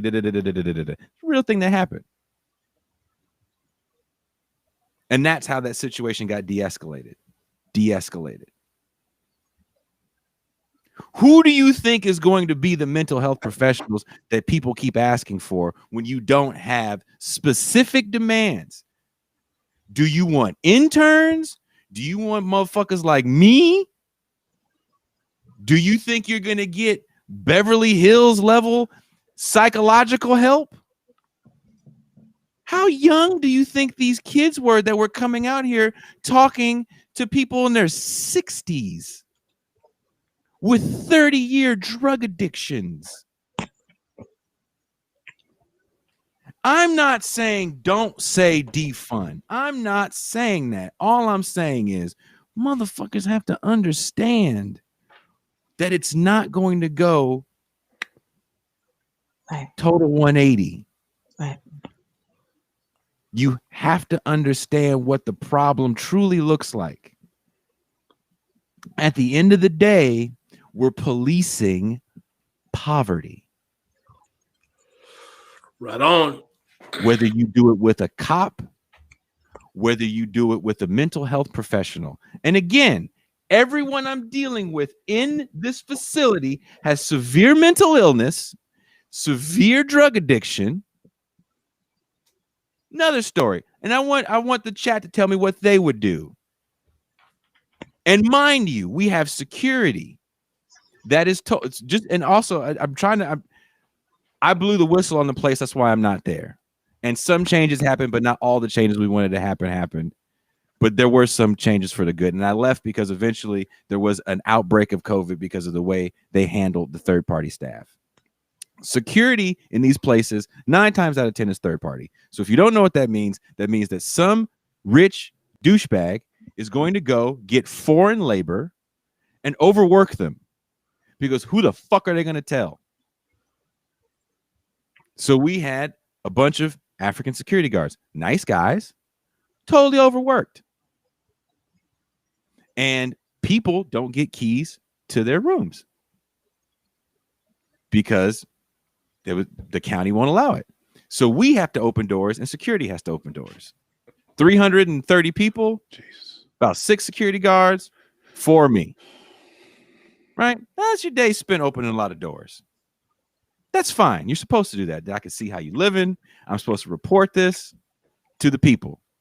There's an older black woman. She's one of the few people that someone literally took from the street. They lied on the questions. Fine. Yeah. You need to get in here. Nice lady. Didn't know. She was collecting garbage. Garbage from the street. She'd go out every day with her little cart and she'd collect garbage. Well, 4 months in, there was so much garbage in her room. She said, my TV isn't working. Can you fix my TV? I was like, no problem. I will go in and fix your TV. I almost vomited on her when I walked in the room because there was so much garbage. There was dead flies everywhere. I go tell the case manager. It takes days before anybody looks at the room.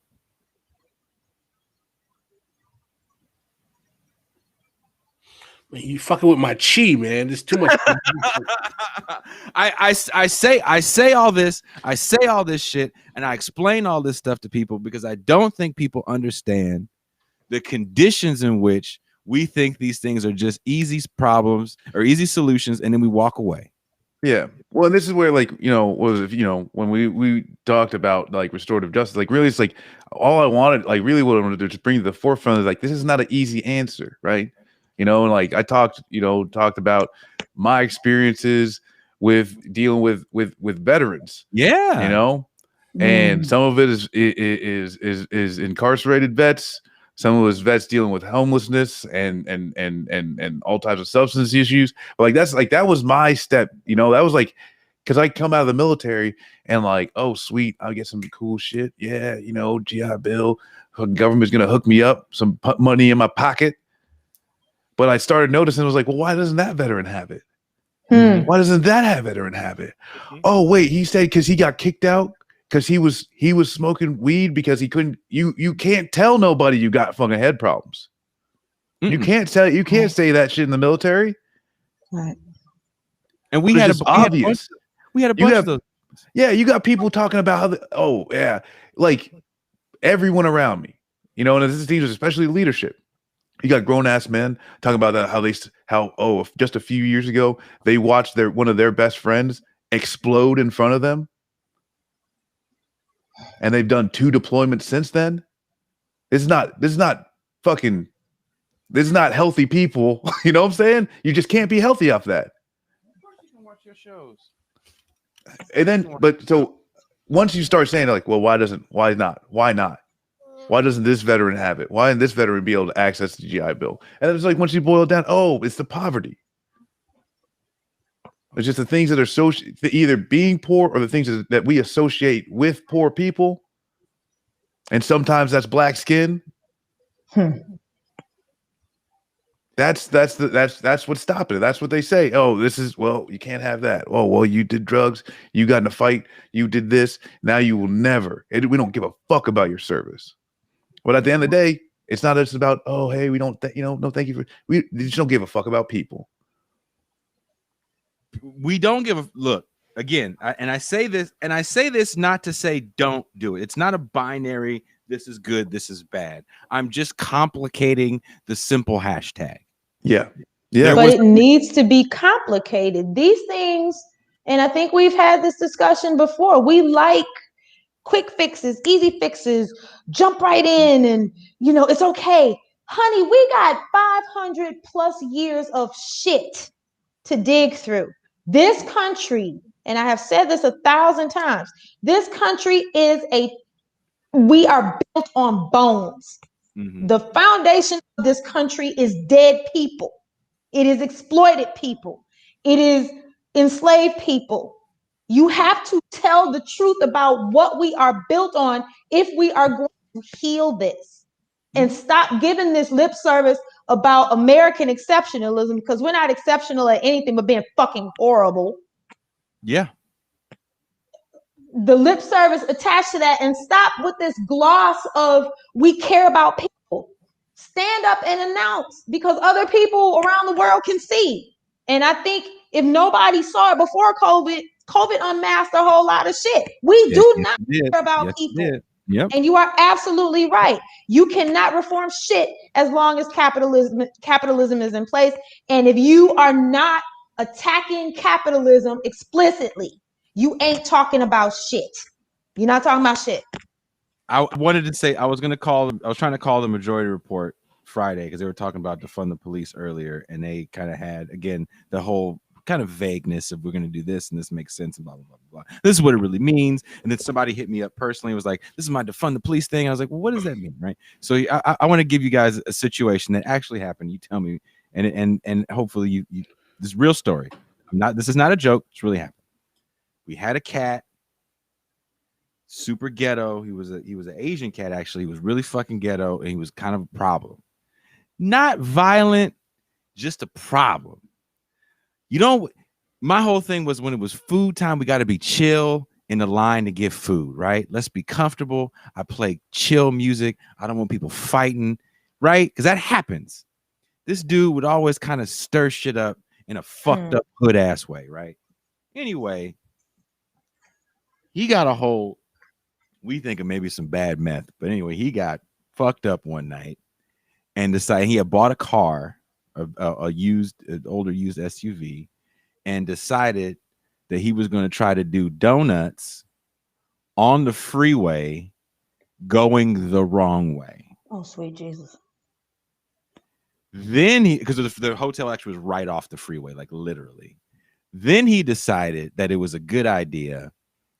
As the passing cars passed by, he made a blowtorch with a lighter and a hairspray thing and was trying to hit people with blowtorch.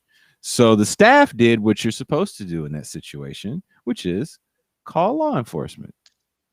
Right? Or am I supposed to call a counselor at that point? You tell me. I'm not saying it because I know. I'm asking. Well, I will start off by saying I've got a different relationship with violence than most people. Mm-hmm. I've got a different relationship with de-escalation than most cops. Mm-hmm. And it comes to, am I going to die right now or the next second? And if the answer is no, how do I keep that going? But also too is like, do I have to kill anybody? Can I hide? See, these are some of the things that cops don't ask themselves. Can I hide to be safe? Is there anyone actually in danger right now? Because if you do the training to make this your mental OODA loop, we call it. If you just make this your mental process, and like that's why you train, you escalating in stress levels so that hopefully it doesn't matter what situation, you don't know the right answer, but you're based off of principles where less people get hurt. Mm-hmm. Mm-hmm. Mm-hmm. And so if someone's with a hairspray and a fire thing, are we inside? Are there flammable things that are around? Does this person just need to get tackled? Will I survive? That's another thing too. Cops say, can you just ask yourself, will I survive? If someone has a little baby knife and I just run up and hit stick them, we're both probably going to survive. Mm-hmm. Even if he gets lucky, the knife's in the neck, there's 30 other cops, hey man, come get me. Hope, but like at the end of the day, cops look at every little thing. And the only thing is, hey, if I think that I might maybe get injured, now I get to draw down. And so I'll finish the story, but before I finish, I'll add this. We had the Super Bowl in San Francisco in 2014. My favorite team in the whole wide world, which you don't see here at this place, is the Denver Broncos. John Elway usually sits over my bed to protect me from evil demons at night. I love the Denver Broncos, probably to a fault.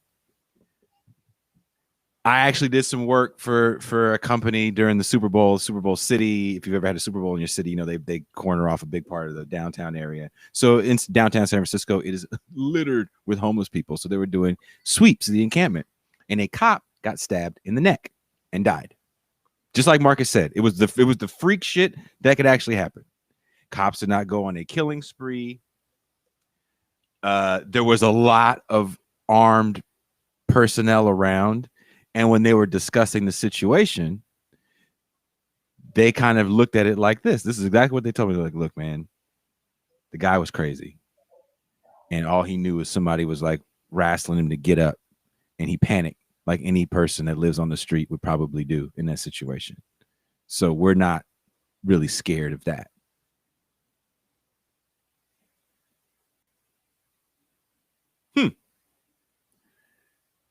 That was one cop. It's not all of them. But to finish my story, police did come, did not draw guns on the gentleman. He tried to hide in the trunk of his car, which is one of those trunks that open like up like this, an SUV, the old school trunks. And you know how sometimes you have that little divider where you can put your groceries on top and stuff on the bottom? He tried to hide under that. They, of course, saw him. And as he was getting handcuffed, which he, again, they didn't draw guns and handcuffing him. They said, what happened, sir? He goes, I'm in love. Like, in love with who? He said, the cocoa. I'm not joking. I'm not joking. That actually happened.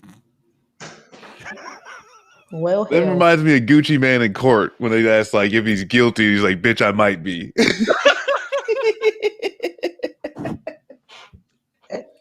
He's in love with the cocoa. I laughed for a week when they told. He's in love with the cocoa. They literally said the cocoa. Well, shit. Oh man, hey, Rick James. They asked him. He said it. In Haitian Creole, cocoa means female sexual parts. So there are a lot of men who are literally in love with the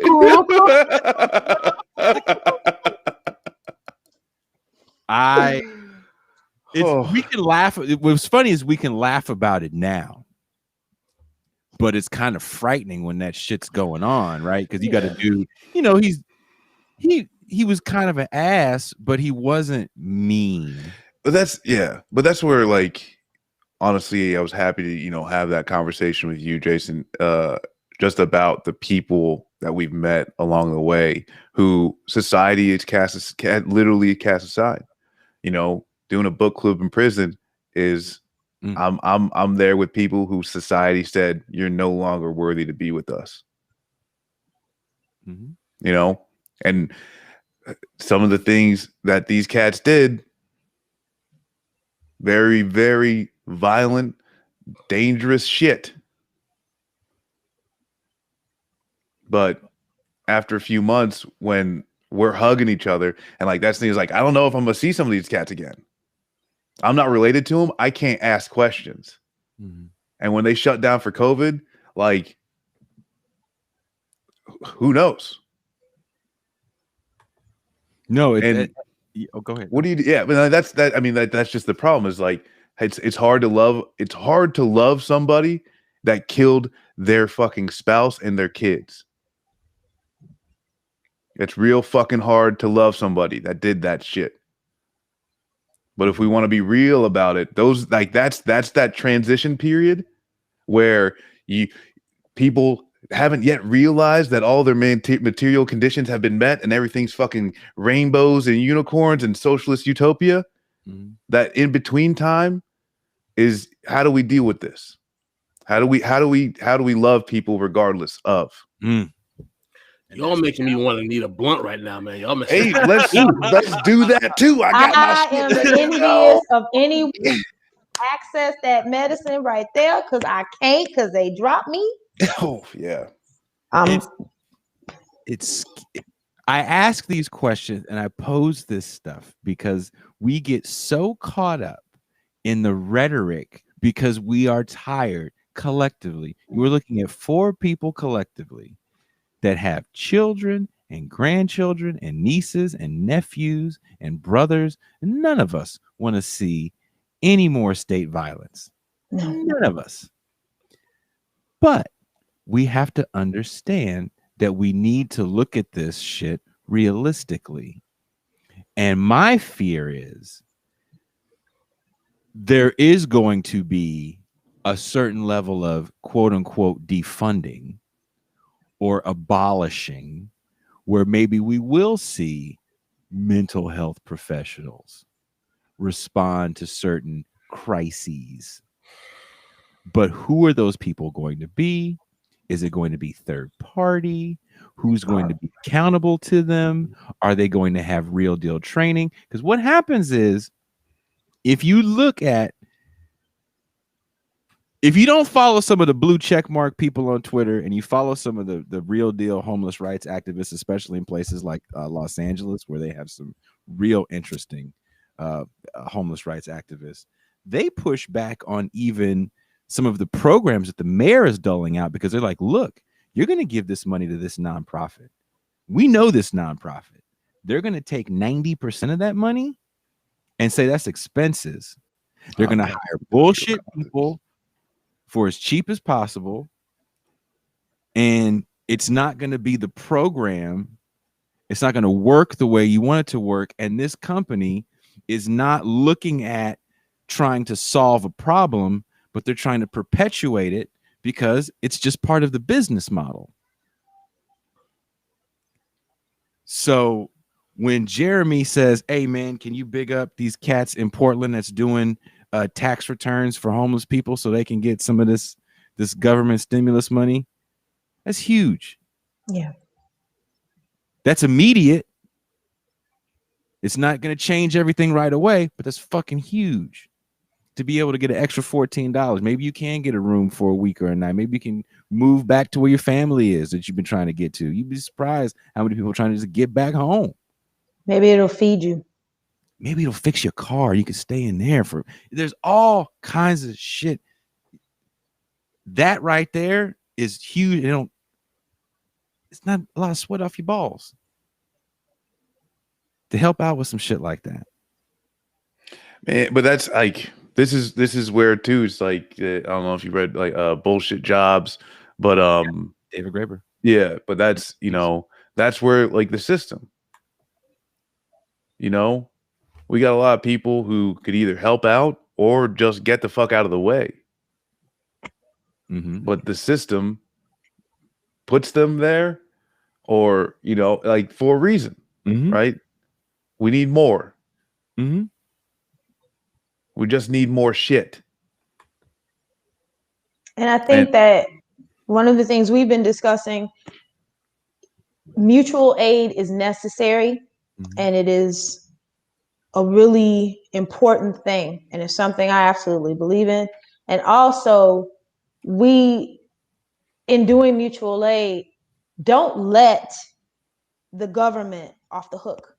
Don't let the system say it again. off the hook. Say it for the people in the back. Don't let them off the fucking hook, because at the end of the day, mutual aid is what people have always done, and it is a necessary thing, and it's a good thing. But we do not need to absolve this government for its neglect of our people.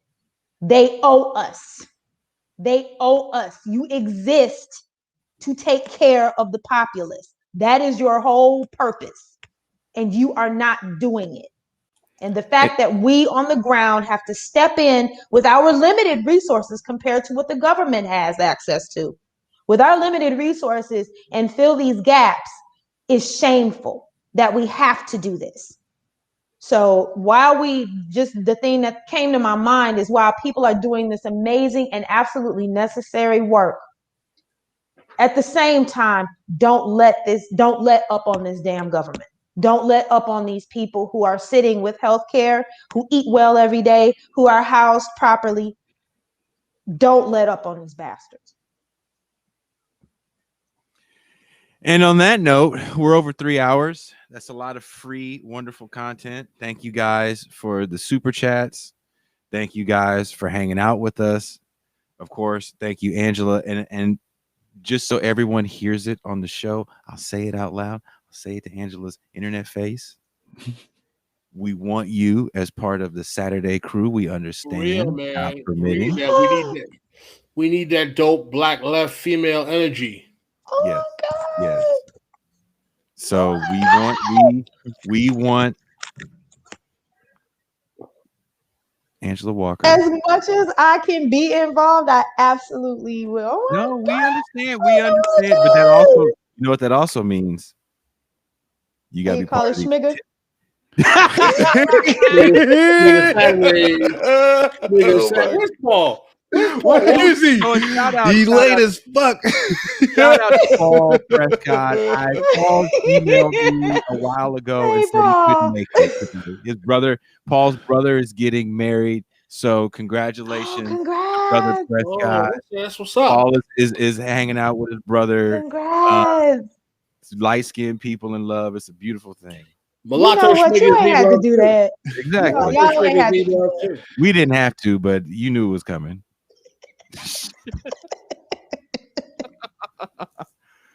Yes, someone said y'all need to have Miss Walker on. Look, she's a very busy person. Can I gotta say too, I'm sorry, Miss Pamela. I didn't, saw the comment about that. There was the shooting in Ohio. I hadn't seen that. I hadn't seen that yet. So I just read about it. My mom sent me a thing about it. I didn't get too deep into it, but yeah, apparently a guy was getting what do you call it? Patted down. This is also miming for patted down. I don't know if a cop's ever if a cop pats you down like this, you've been assaulted.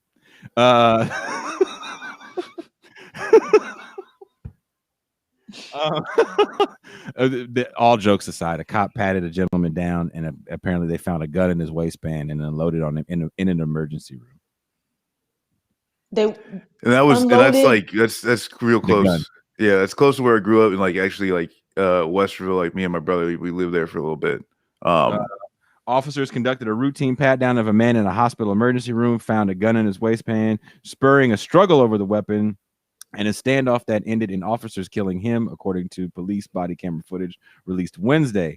Officers had been searching Miles Jackson, a black man, at the hospital Monday in preparation for a custody exchange over warrants he had out for his arrest. Jackson began to struggle with the two officers after one of them felt the gun. Video showed one of the officers used a stun gun on Jackson after they fell to the floor, while other attempted to pull Jackson's hands away from his waistband. A shot can then be heard in the video, apparently from the gun in Jackson's waistband. So I'm not gonna lie. The stuff that's happened, my auntie was the one that told me about something that the most recent killing in Minneapolis. I haven't engaged with any of it because I can't. Yeah. I'm over here, I've discovered CoQ10 and I'm like, look, I am trying to even myself out. Yeah. I'm not fucking with it because I can't. I think it's I personally try to avoid it because I believe it's a social control technique. It's programming you to accept second-class citizenship.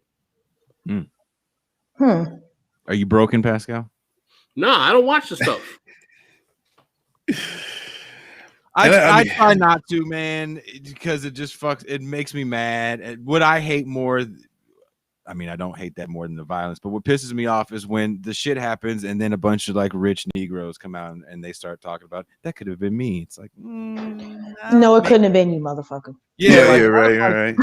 It ain't finna be you. That's where, and actually, I talk about the whole process controls black people into the illusion that they're all in this place. It's containment, the politics of containment. Oh, black folk are going through everything. Are all black people going through this? No, this is poor working class black folk.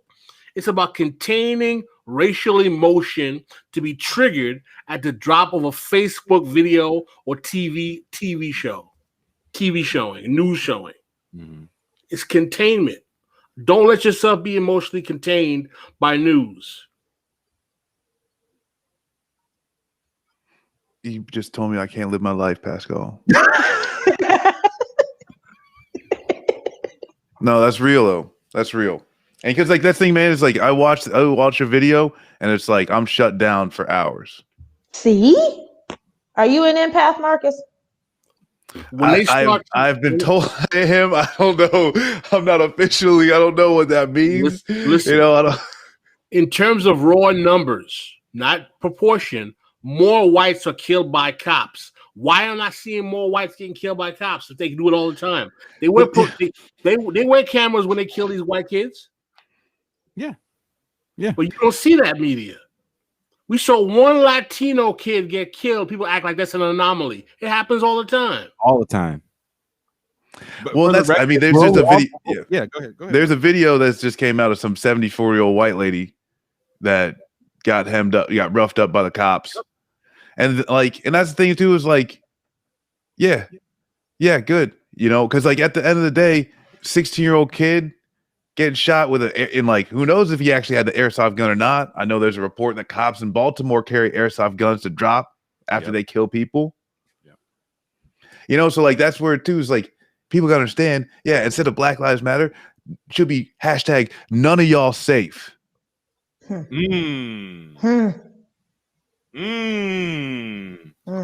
like that a lot more.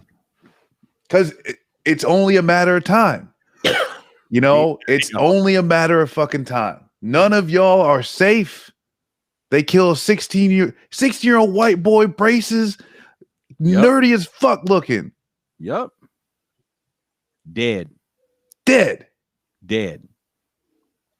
Hemming up a white lady walking from a Walmart, 75-year-old white lady. None of y'all safe. None of y'all safe. And even that slogan, Black Lives Matter, hell no, motherfucker. And like when people, oh, white lives matter, like the fuck they do. Body count said ask a blue life. Ask a blue life if you matter. No lives matter. Thank you. No lives. Body count told us no lives matter. None. If you ain't got money under this system, we will throw capitalist, yes, cis, hetero, patriarchal bullshit. You don't matter. But but as long as you are aware, like Eli said in the chat, like if if you're poor white, your life doesn't matter either. We know that. The people in this room, we are aware of that because we understand class conflict. But it's a whole lot of damn people that don't. And they don't understand. I'm more interested in disarm the police than defund the police. Why don't we talk about why don't we just take guns off of traffic cops? Why do they need them? And just have maybe the SWAT team have guns. Why don't we disarm the cops? Don't need traffic cops. Yeah, I mean, that's I think 100%. You know, and like these are all just policy. These are the finer points of policy stuff that happen, you know, regardless of system. Because that's the thing, people will talk about like, well, we need to, you know, abolish the police, and then we set up an apparatus of communal safety. And then they just start describing of what we want the police to do, right? So it's not a, you know, like, and like the people you could bring up, oh, hey, well, this was designed to be, you know, slave catchers. The Constitution was written to be slave makers. We got to deal with some of the shit that we got in front of us. Shit. We got to use some of the shit we have in front of us. And like, absolutely. And like, whatever you got to do, because that's what I think, you know, 100%. You're not allowed to make a traffic stop if you got a gun on your hip. Yep.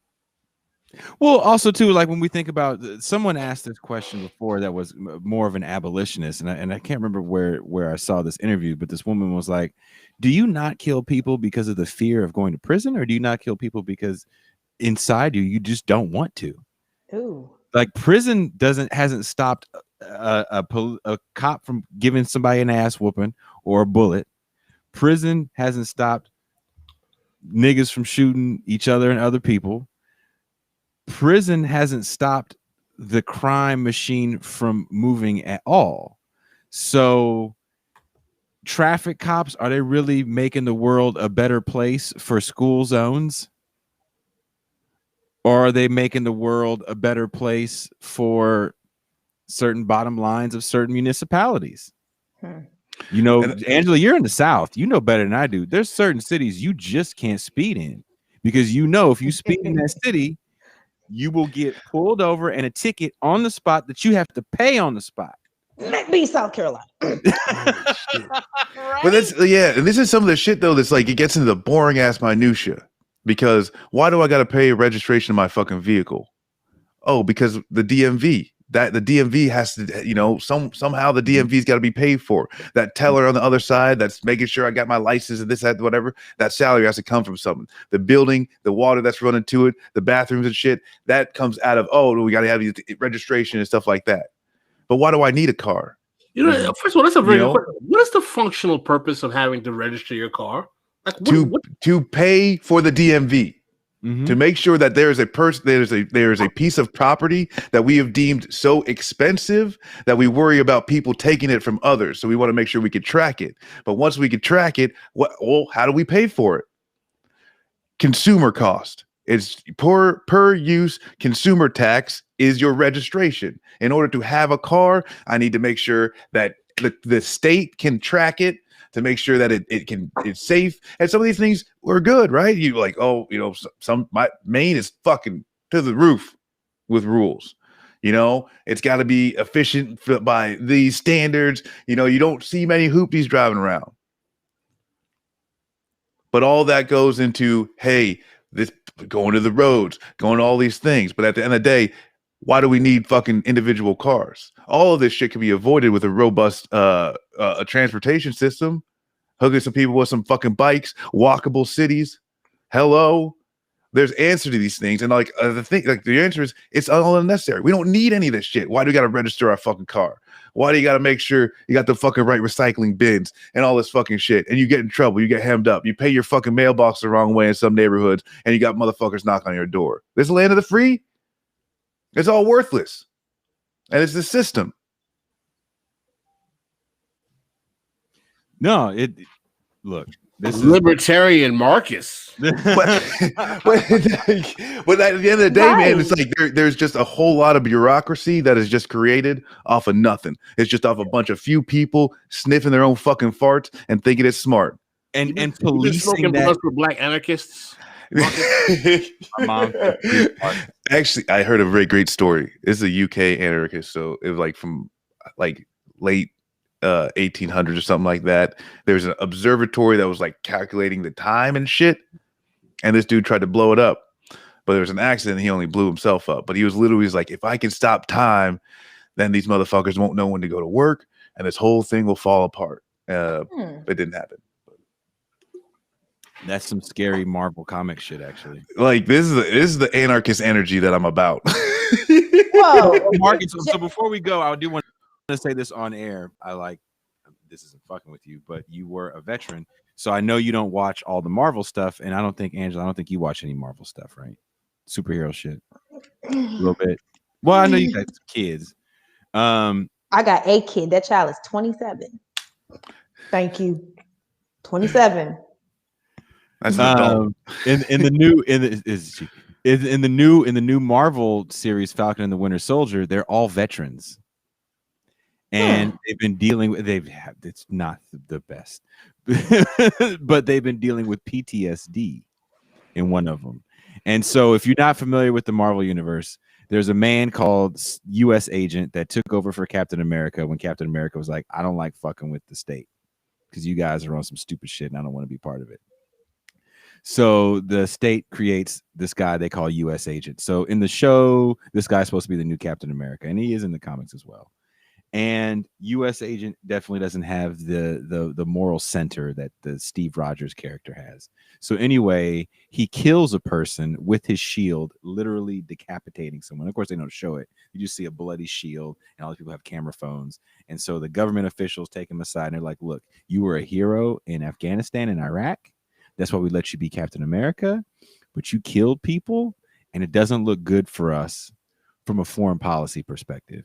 So we're not going to court-martial you because of your exemplary history in Afghanistan and Iraq, but you're not going to, what you were talking about before, they go, you're getting a less than dishonorable discharge, and you're not going to have any of your benefits or your pension. And the dude breaks down and he goes, I did what you told me to do. I am what you made me. He literally says in his monologue back, he goes, I am what you made me. And now you have a problem with this? Fuck out of here. So I thought that was interesting. I definitely thought of you as I was watching it. Yeah. If you were watching the show. Actually, I talked with this Isaiah James. He's running for Congress in New York. For those of you who don't know, Isaiah James, brother running for Congress in New York. He's an Army vet, and me and him, we go back and forth. Yeah. Oh man, the dude's been rocked at 3 times. I think he's been like in like 3 different IED explosions. Like, No, this cat we were talking to is like just the same way, but the opposite, right? Of like, I didn't go into the Marine Corps with this, I guess, responsibility, this feeling of responsibility, to the people around me. The Marine Corps gave me that. They're the one that made, Semper Fi, never leave a Marine behind, all that shit. When they made me take off the uniform, like, it just applied to everybody at that point. Mm-hmm. I didn't, thanks, like the Marine Corps made me this way. So it doesn't always have to be bad, And it was a pretty interesting show. It definitely had I had some issues with some of the parts of the show. All right, there, jarhead, calm down. Nah, man, but like that's the thing is like people like you don't gotta take the military and all its fucking imperialist shit. Like there's some good shit that I like. That's why I'm. It was like why doesn't everybody give a fuck about everybody? Like y'all made me give a fuck about these redneck some bitches that didn't even look at me like a person, but I gotta drag their asses when they fucking get hurt. And that's actually why the U.S. agent, new Captain America character, kills this man in a pretty bloody fashion because his black partner gets killed. Loses his shit because it's his best friend. And there's some white boy savior shit in there too that I didn't really appreciate. Yeah, Joanna says Bucky acknowledges his white privilege in the show. So, and again, there is a series of comics that Marvel wrote about as Steve Rogers was frozen in snow, that they gave the super soldier serum to a bunch of black people. They were building off the Tuskegee experiment. So they literally mimicked what happened with the Tuskegee experiment, how soldiers were given syphilis, but in this, they're given the super soldier serum, and only one was able to be Captain America, and he stole the suit and got arrested. And so they're putting him in the show. It's mildly interesting. There's definitely some issues with identity politics for the sake of identity politics. But when it comes to dealing with empire to a certain level, there's a scene where the Captain America character who's in Europe is talking about, I need to take this guy away. And then the Dora Milaje, who is Wakanda's assassins, those black women, they're like, no, he's our prisoner because he killed King T'Chaka, who was Black Panther's dad. And Captain America laughs. He goes, you don't have jurisdiction here. And they're like, you don't have jurisdiction, bitch. And then they go whoop his ass to the point where he starts crying. It's really funny. Listen to Pamela Davis. You know I'm with the Dora Milaje. The Dora Milaje. You could be a Dora Milaje, Angela. I'm due for a haircut, actually. And I'm grateful for the Dora Milaje because for years, the first time I cut my hair, I was in high school. Do you know how much shit I got for this? Back in the 90s when people were like way less evolved than they are now. And it was just you and the chick from Arrested Development, the band, remember? I didn't even think about that. That was it. Yeah, I'm not a hair person, but seeing that, like, and I'm like, they're heroes. I walked out of Black Panther, I'm like, say something now, bitch. Say something now. You say something now. Y'all don't want this. So, but there was a comment in the chat that I just wanted to like. Walkable cities are not liberal shit, sweetheart. That's socialist as fuck to say that you need to invest in public transportation infrastructure and make cities where they are walkable, accessible to all people. There's nothing lib about that, baby. I just need to say that annoyed me. It ain't liberal. That suburban car culture was actually a Cold War politics that was actually designed to have Americans invest in capitalist purchasing, suburban living, all that stuff. It was all an anti-left, anti-communist Cold War strategy in terms of urban planning. Man, but then that's like, I mean, I feel like it even goes back to like, how do they turned like through World War II is like you had this huge manufacturing base, and when you needed to stop making so many planes, trains, all that war effort shit, what do you do with it? Oh, let's make cars. Joe Biden's going to give us a train station in Las Vegas. You didn't hear? It's part of the infrastructure plan. I thought that was Elon Musk under the ground Hyperloop. No. What are you eating? You're eating crackers. Are you hungry? Phoenix says it's time to go. Are you? What do you want me I to make? know. Take my 2 badass dogs out. Thank you guys very much for joining us today. We went longer than I thought we were gonna go. Thank you, Angela, for okay. Here, you want to say bye? Angela, you gotta join us on the weekends, sister girl. It is an utter pleasure. I mean, this is fun, and I don't have a lot of fun in my life. So, yeah, I will be here any child. I'm looking at the chat. Eli saying, "Feed the child." Anytime that I am able to be here, I will be more than happy to. It's an honor. I gotta go feed this boy. Feed the baby. Because I do this show. It's early in the morning for me. Everyone else you see on the show has woken up before I did because they all live in the Eastern time zone. They had their coffee and tea. They had grits and shit. Who? Who had grits? Pascal, look at him. You got grits in your chin. Man, I had hot yogurt and a cold bagel. Oh, that sounds horrible. Oh, that hurt.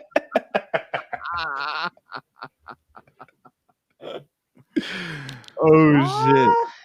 There you go. I'm a jackass, but I really appreciate that.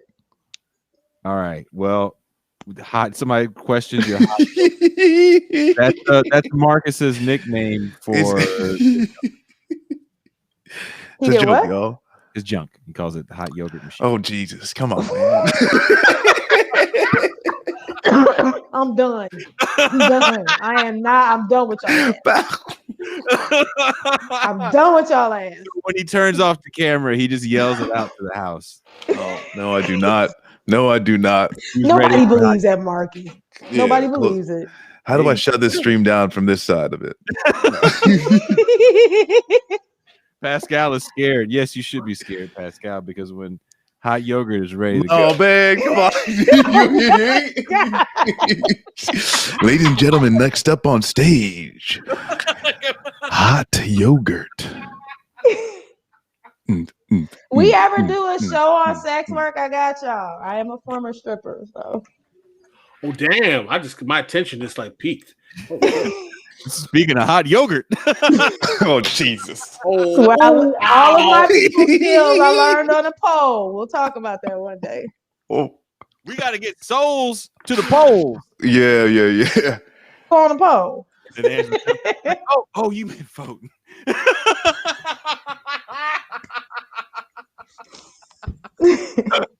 Oh, my bad. Did you see that? Or like, did you see that ad? Pamela Davis said she's getting the poll. Oh my God, Jason, you got what? Oh yeah, yes. I don't know what she's gonna do with it other than beat me with it. Did you see the get your booty to the polls and can you say what you thought about that, that ad? The voting commercial. Yeah. I haven't seen. I don't own a television, so it came out. The internet commercial. It was terrible. It was ridiculously hilarious. I thought it was hilarious. Was it like tacky? Yes. Did it work? I mean, I don't know the answer, but is that what Homegirl was doing? Stacey Abrams? No, taking Negroes to the strip club. I know. That's why them laws changed in Georgia. Hey, the shit could be effective. Negroes can't have pussy incentives.